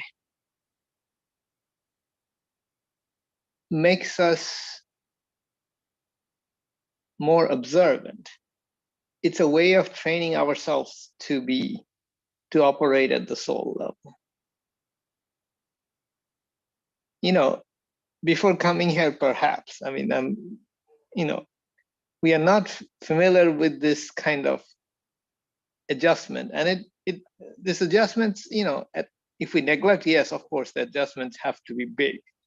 But as we start getting better at it, we get more observant, and we can do finer adjustments. So it's like, you know, anybody can drive a car, but driving a car well requires a lot of fine adjustments, and that takes a bit of effort. It can be anything, any task we do, you know. First, you know, when we don't know anything, yes, it's you know, it's clumsy, but as we correct ourselves, and this is where judging comes in, judging ourselves to bring us to the balance on that path towards the soul. And, you know, here, of course, the physical conduct, such as, you know, respecting others and loving others, come into play. You know, this is, I'll add another commandment to this to explain some examples, is that thou shalt not kill. Okay, now it's at an evening, and in winter time we have lots of mosquitoes, and you know, they're buzzing around me, and some of them landing, and, you know, trying to get some meal out of it. But, you know, now this mosquito is sitting on my hand. Okay, what do? Do I, you know, slap on it? You know, oh, thou shalt not kill. Okay, now it's bothering me. All kinds of things like that go through our mind. So whatever, you know, this is one level. We have to make some decision here about this particular mosquito sitting on my hand. And this judgment and this thou shalt not kill, a few others also come into play, actually. So, you know, so how do we address this? This is an easier one, actually. You can come up with a solution for this one much more easily. But I'll give you another example.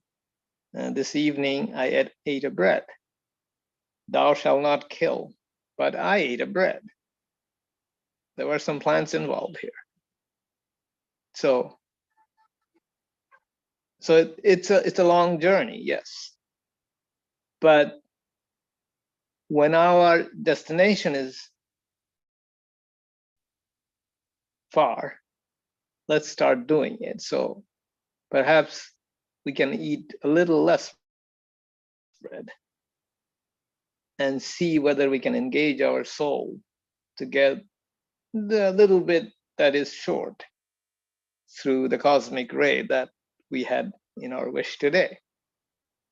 So yes, it may not be much. We may not be that good at it. We may falter a little bit, but as we do it, we get better at it.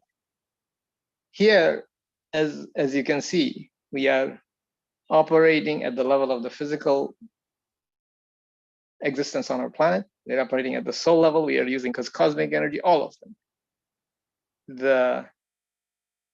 As Stefania said, the compass is always there to point us where we are going. So all of the things line up as we keep these in mind, whether it's to the physical level or at the soul level. Ultimately, it's for the soul's elevation, not just ours, but others too. So we can, of course, tell the mosquito, politely, would you go away? I can give you the energy in other ways. That's one way. Will it work? Let's try it. And sometimes it does, actually. This is from my experience. Not all the time, but it's a better practice. So how do we apply similar things, let's say, in dealing with consuming a piece of bread? So I'm trying to relate the soul's conduct with the physical conduct. And most of the commandments are starting at the physical level. But there is an implicit, just like eating the bread or talking to the mosquito, through the soul. All of these have a physical level and a level at the soul elevation level, as Mark pointed out. And both are connected. They're not separate, but we see the connection. We see the larger picture or the complete picture, whatever, depending on which level of the level of completeness. It all comes together. And as Mr. Keshe said, it takes guts to bring it together. Does it take a long time? May not be that long. We have come a long way in Keshe Foundation in a very short time. And as we engage our soul, time can be a lot different than the pace we have been used to. So that works as well. So bringing our courage and our trust in ourselves, which our educational system has diminished this ability to trust our own instinct or our own soul. Since we are bringing it back, it should be a quick journey. And all we have to remember is that we can do it, and we'll get there. It's not we'll get there, we are getting there. And getting there means, approaching the Creator, or expressing how Creator conducts by examining these commandments, not just at the physical level, but also at the level of the soul and the soul's journey towards the Creator. Thank you.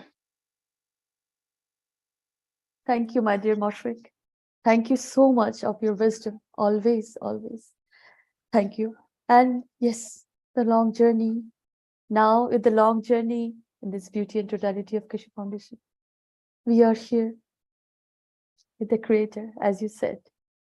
Thank you, my dear. Thank you so much.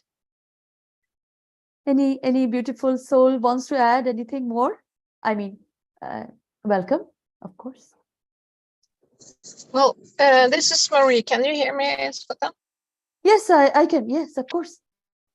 Yes, we had. I wonder if Andreas had something that he wanted to talk about. Andreas? Okay, Yes. Andreas, my dear Andreas. Yes, hello to Oh, everyone. welcome. Welcome. Yeah, I went since yesterday and also every day again in different ways through understanding of the 204th Knowledge Seeker workshop. But today I came to the conclusion, as Mr. Keshe said already at 2017 at the 204th Knowledge Seeker workshop, that when he had been at the 24th commandment, he says that this is we are created in the image of the Creator, or the mirror image of the Creator. And I thought we have already understood the commandments, and we understood, especially since the 16th and 16th December and 20th January, a lot of us understood already the 24 commandments. And that's when you don't think about anymore about the commandments. When all this, what you have to give is only love anymore. And you are so full with love that you don't judge anymore, you just give everyone to receive. And I was reading, there is a short text. When you mature to understand the work of your soul through understanding the fields of it, through understanding of the operation of it, then you hold your hands together and you see the light in the palm of your hand. You don't hold for you to watch, to enjoy the beauty. You give the one who's needy, that he can receive from it what it needs, that he sees the same light as you.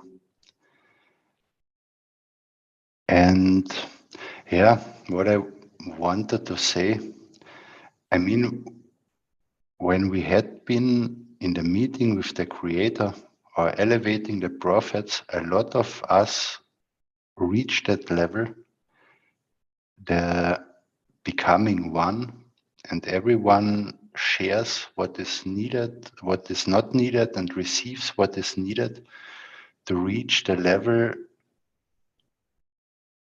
of becoming one. That means everyone is equal. And yeah, for me, the process, we see the process a lot of times to this and that we have to do to reach that. And I thought myself today, now also Marie said it to me, it's the art of staying in that condition. And the enlightenment, like Mr. Keshe said, it comes not only in the meeting, but the time after. And I observed that the enlightenment comes every time when we are aware of being one, and our intention is just to give and to share. And so it's opposite direction to stay in this condition, because you know already how it is. And yeah, that's what I wanted to share. And to the commandment, I have also had a conflict since 8 years, material conflict with somebody who is very close to me. And I got judged totally since 8 years, and I do the same somehow, even if I train all the time. But I thought on this, you share that the other one can see the same light as you, or can have the same enlightenment as you. And in this process, I had to detach, or I have to detach from all judgment and also from being judged. And the more I can develop the love, I can come back into the being one, in the feeling of it. And I trust also that all souls are here to help and to enlighten each other.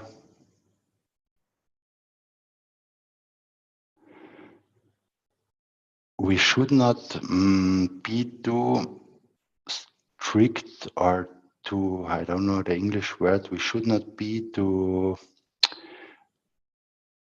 hard with ourselves, because as long as we have the intention to give and we feel this love, then everything goes from alone. And through the commandments, we can observe then how we steal from ourselves, from our love. And we just, it's here all the time, and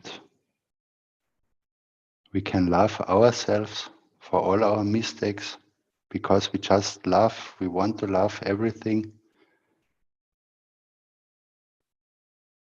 And don't make it too hard for yourself. I hope I could explain a little bit. That was what came out for me for today. We are already, when we met with the Creator and when we got one, we achieved this already. And a lot of people here know what I mean. We have made such a big step, and we should not be too hard to ourselves to consume our energy from ourselves. We had been already there, we love already. We can make it much easier for all of ourselves. I hope I was able to explain it. We all get love from the Creator, and we can love. It's as simple as that. And sometimes we make it just too difficult for ourselves. Yes, my dear Andreas. Oh, thank you, my dear. Thank you so much. You have, yes, we, as after 20th of this month, we have to stay in this condition with the love of the Creator. Exactly, as you said. Thank you, my dear Andrea. So beautifully you said and explained. Thank you, my dear. Thank you so much. Yes. So can I add something to this? Of course. Yeah. Can you hear me? Stefania meldet sich wieder. Can you hear me? Okay, perfect. Because, for example, when we're connected with the Creator, if you noticed, one thing that was request in the meeting was not talking. Why not talking? Jalal talk about this a lot of time, but because when you don't talk, then you're forced to open your heart. So you have to you go into the feelings. So this is what we do. This is the rule. When even when I was doing the motion without the cosmic light, one thing that Mr. Keshe always said: please, when you're together, don't talk. Just stay together in without talking. And because it's the same things I wanted to try to say before. I mean, most of us, me included, we tend to be a lot in our mind, and we dream too much. So I see people sometimes, me included, that we think we're going in the right path. We think we are in the right track, but then something happened that make you realize, no, you think you are in the right track, but look at the result. It doesn't show what you're talking about. So I thought a lot about this. So I thought, obviously, because sometimes we are too much dreaming, too much in our heads, when we need to learn how to switch our heart. So to be able to feel, to be able to be connected with this inner campus, to be able to say the things that Andreas just said, to express this unconditional giving, unconditional love. To be able to do all this, there is only one door.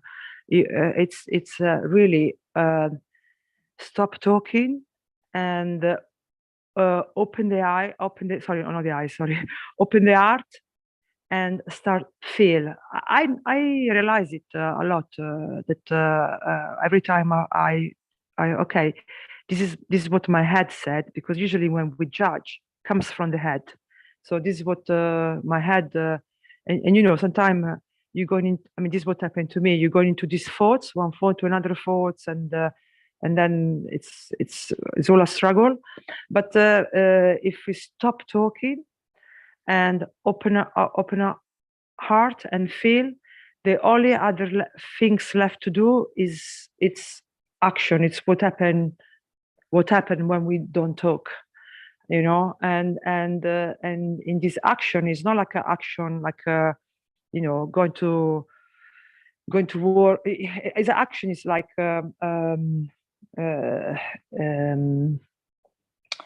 you show these feelings, you know. For example, if we said like Andreas said, everything we need to be kind and make unconditional love, then you have to show it, you know. So have to show that you really mean it, not with words. In that way, I'm in action. Yeah. So this is where I'm learning a lot as well, to close the mouth, even though I'm talking so much today. Close the mouth. It's very hard for me to close the mouth and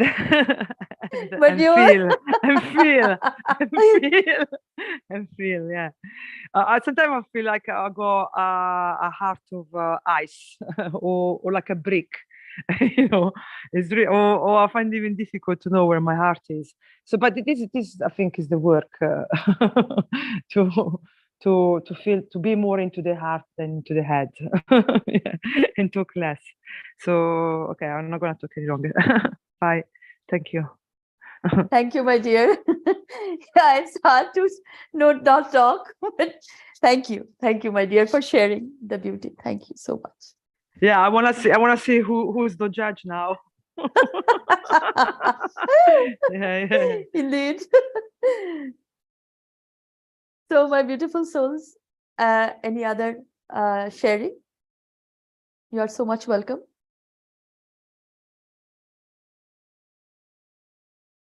Sweta, it's Dean here again. I'd just like to say thank you all for it's good to hear everybody smiling and laughing and coming together as a council with the beauty that we have in this moment. We've always had it. It is that non-judgment of ourselves, and Andreas and all of you have just explained it very beautifully.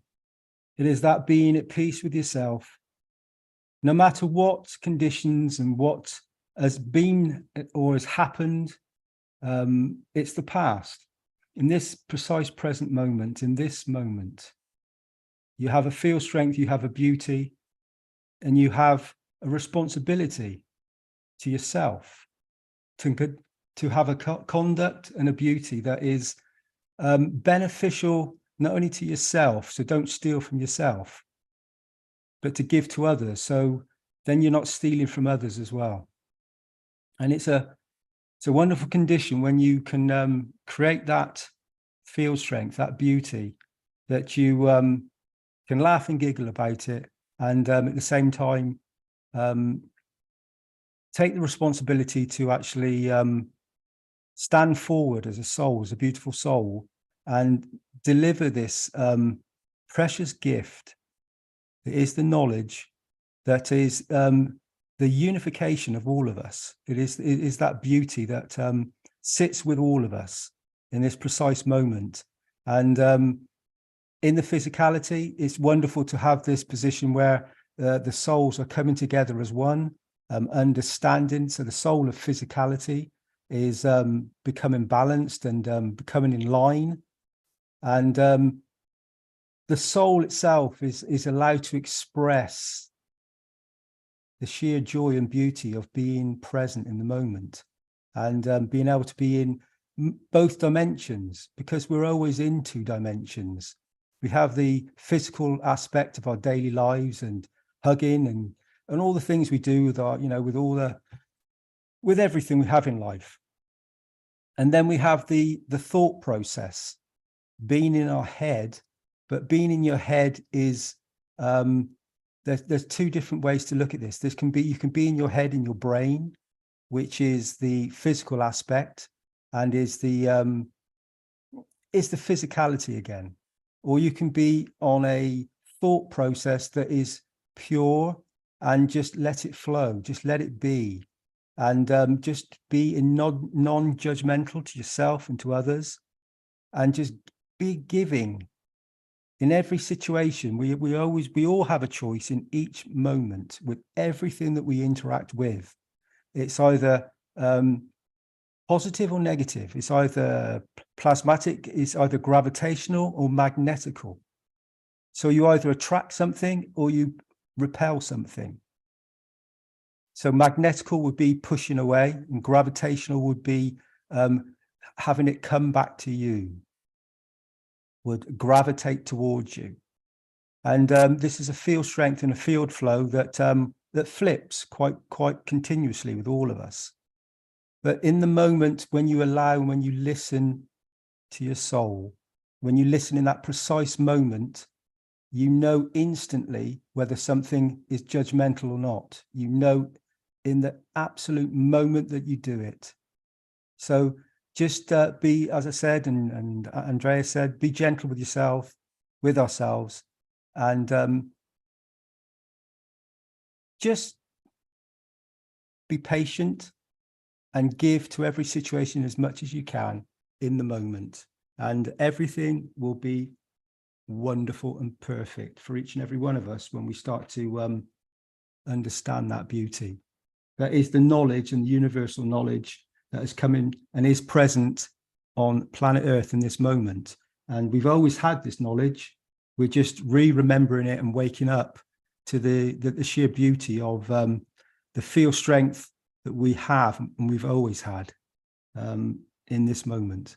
And it's a pleasure and an honor, as it always is, to listen to all these wonderful souls in physicality speaking, knowing that the sheer magnificence and beauty of a soul that is within and is shining so brightly that all the other souls in the universe see it and understand it, and give to these souls that are here to help all the other souls to understand the beauty that we all share. So thank you all. Thank you. Thank you. Thank you, my dear Dean. Oh. Yeah, no, I just want to say on this that, to be present, you do have to let go everything you got. And let go, like Mr. Keshe said, require a lot of guts, because when you are prepared to let go everything you got, only then you can be truly in the moment and go with the flow.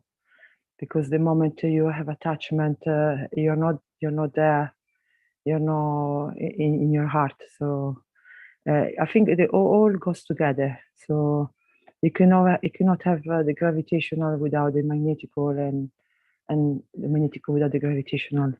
So I think the two goes together, and yes. So you have to, with action, let go to be able to be present, to be able to every day start with a new day and forget about all the maybe anything that happened to you that maybe you if you had attachment you would be hurt by. So yeah, everything I think goes together. Thank you, To be Stefania. present. Yeah, you're welcome. Yeah. Yes, of course. We are so happy talking with each other, even in the calmness with each other. Thank you. Thank you so much, my dear. Thank you for your presence. Thank you. Now, asked to move forward, we can move to the next slide. Here, bring the needs and wishes from your community to the Universal Council as One Planet, One Nation, One Race for Justice and World Peace. Is there any wish or sharing? You are welcome. All beautiful souls.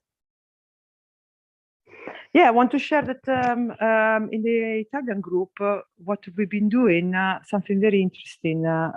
We created a chat. At the moment, the people in this chat are the people who went in Woodlands, and so we connect between us. And something very interesting I experienced, where we decided to do an experiment where in the group we put one person in the middle, and we all directing our fields to this person, or to support her in anything she's going through. And I was one of the person who went in the middle, and I remember I had this heaviness on my shoulder for something that was happening to me at the moment that I could not let go. And it was very interesting because when I was in the center, suddenly, straight away, I felt this energy out of nowhere, and my worries and my weights on my shoulder were completely gone. And I felt this relief and lightness, and also happiness.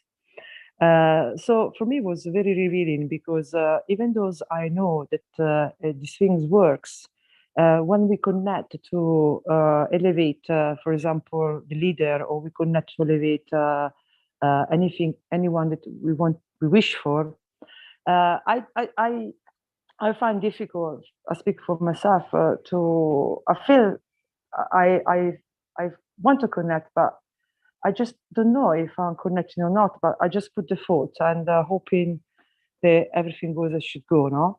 But when we did this experiment where I was in the middle, and those people were the one who tried to elevate me by giving all this energy, I really felt it. So for me, it was, wow, this thing works.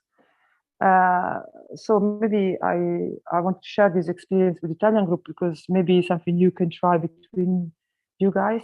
It's very, very nice to experience that. So I wanted to share this for the Italian community. Thank you. Thank you, my dear Stefania, for sharing. Beautiful. And well, I will say I wish for that. The beauty and totality. Thank you. Thank you so much. Now we can move to the next. Anybody else wants to have any wish or anything to share?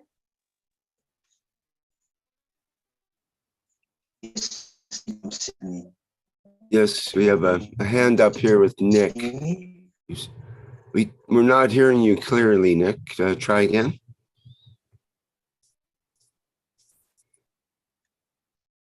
Can you try again, Nick? You're breaking up there. Maybe you can move to a better location. This is Nick. From Sydney. Can you hear me? We can kind of hear you. There's a lot of background noise. Go ahead. Okay, I'll try and move into the next room. Thank you for that. Can you hear me now? More or less, give it a try. Okay. My name is Nick from Sydney, Australia. First of all, I'd like to say thank you to you, Rick, and all the UC members. What I'm looking for, I made a wish a few weeks ago, and about that contact with more messengers from the universe. I'd just like to.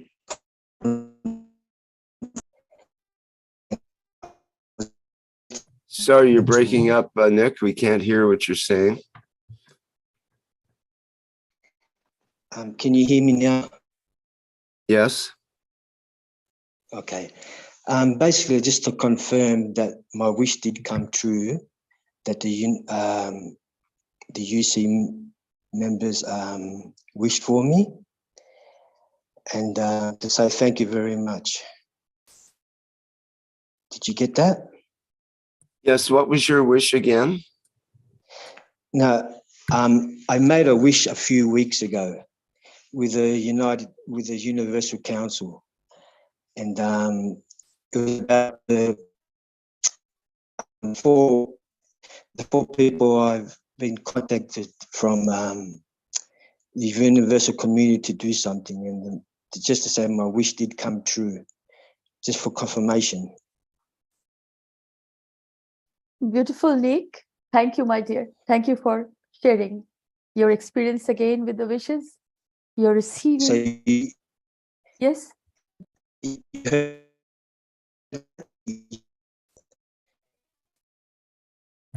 Sorry, can't hear you. Yeah. Try again. Do you hear me now? Yes. Mm-hmm. Okay, sorry about that. I'm not sure why it's breaking up.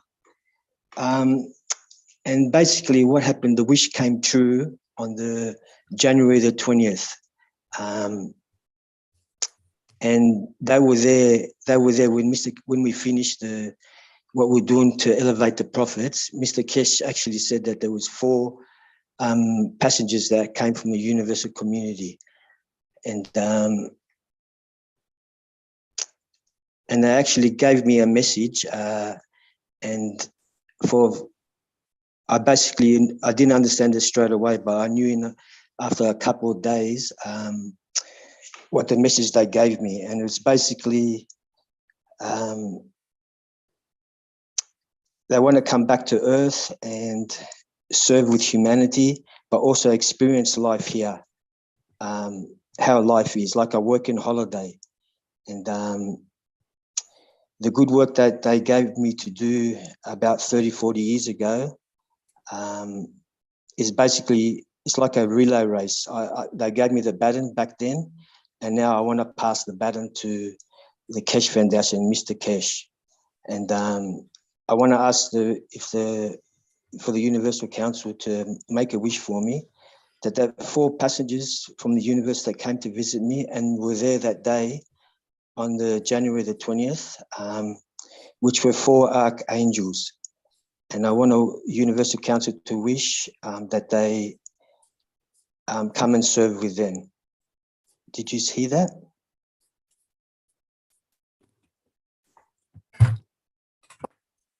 Yeah, I'm not sure if the Universal Council can make that kind of wish for you,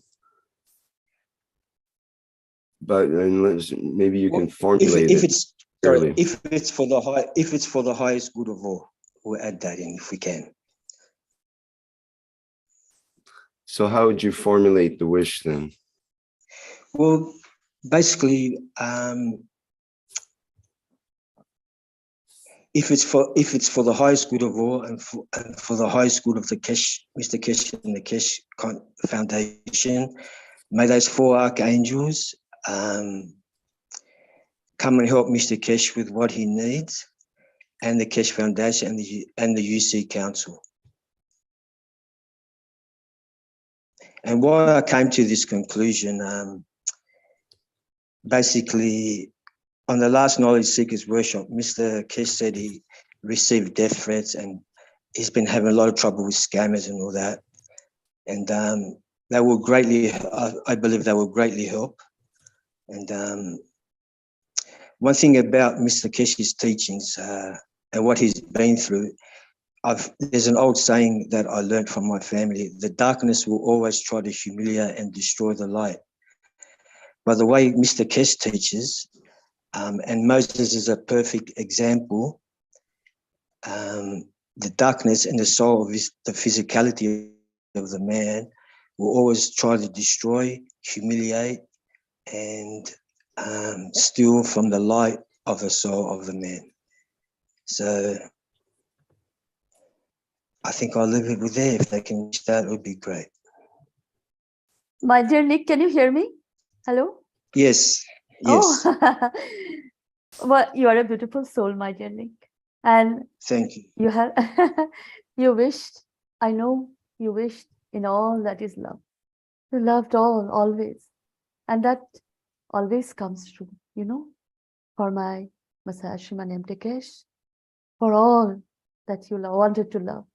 And we are present in all your wishes, my dear. Thank you. Thank you for appreciating. Thank you so much. I also have one more wish, if that's okay. Oh, yes, always. Okay, thank you so much. Oh, I appreciate it. Yes. Yes, Nick? Is it all right to ask for it? Can you hear me properly? Yes, yes. Well, I can hear. We all can hear. Yes. Thank you so much. About 7 years ago, before I started listening to the Keshe Foundation, I was involved in a special class where we basically, if you remember, one of the teachers of Mr. Keshe, when someone dies and their soul hasn't got the energy to move to the other side, they're actually stuck. And we used to call them lost souls. So I was in a special class where we all joined together our energies. The energy of the room was fixed, and these lost souls came in, and there was actually 2 teachers. And one of the teachers actually reminded me of a youth vetter. They had an angelic voice and an angelic attitude, full of love and compassion, because these lost souls have been in traumas, were afraid, some were very angry, and the teachers would talk to them, and they knew their struggles they had in life, the traumas they had. And once they got their trust, the door would open to the other side, and a loved one would come in, or a pet they had, you know, so they can go through across the other side. And I'd just like to make a wish for those teachers, which their name was Jeff and Christine and Christina, that their souls find their way to the Keshe Foundation, and of course with the permission of Mr. Keshe and the Creator. And I also like to add my late mother and father, that they meet the Creator. They have the chance to meet the Creator like we did on December the 16th. And that's my wish for them. We are present, my dear, in your wish, always, forever. Thank you so much. Thank you so much. Thank you. Thank you, Universal Council, and thank you, Rick. Okay, very good, Nick. Thank you for your contribution there. Wishes. Thank you. So beautiful sharings, so beautiful people, so much beauty. Thank you. All beautiful souls. If there is anything anybody wants to share, or maybe we can move forward to wrap up. I think we can move forward. Okay, I don't move see forward. any particular questions here. Okay. Oops. Here we are. We are here to serve, not to be served. The Universal Council. Thank you so much, my dear beautiful souls. All the sharing, all the wishes for all that is. And this is the key, as Nick said. He wishes for all. And here I welcome Suswagatam to the beauty and totality, to the beautiful energy of Keshe Foundation Spaceship Institute, to the beautiful energy of knowledge seekers, truth seekers. Thank you very much. Welcome again. Be here with us. And thank you. And I will say, Salam. I am Shwetanvar, UC Hindi language, and all the love to you always. Salam, namaste, salute.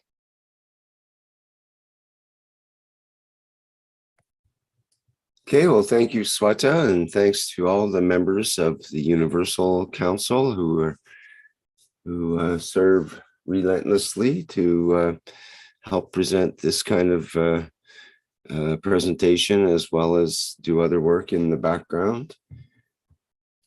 And we thank everybody for their participation in today's workshop as well. It's been the 259th One Nation, One Planet, One Race for World Peace, here on Tuesday, January 31st, 2023. We'll be back again at the same time and place for the 260th One Nation next week. And we have the Keshe Plasma Reactor Group will be the next public teaching coming up, and that's tomorrow, Wednesday, February 1st, starting at 7 a.m. Central European Time.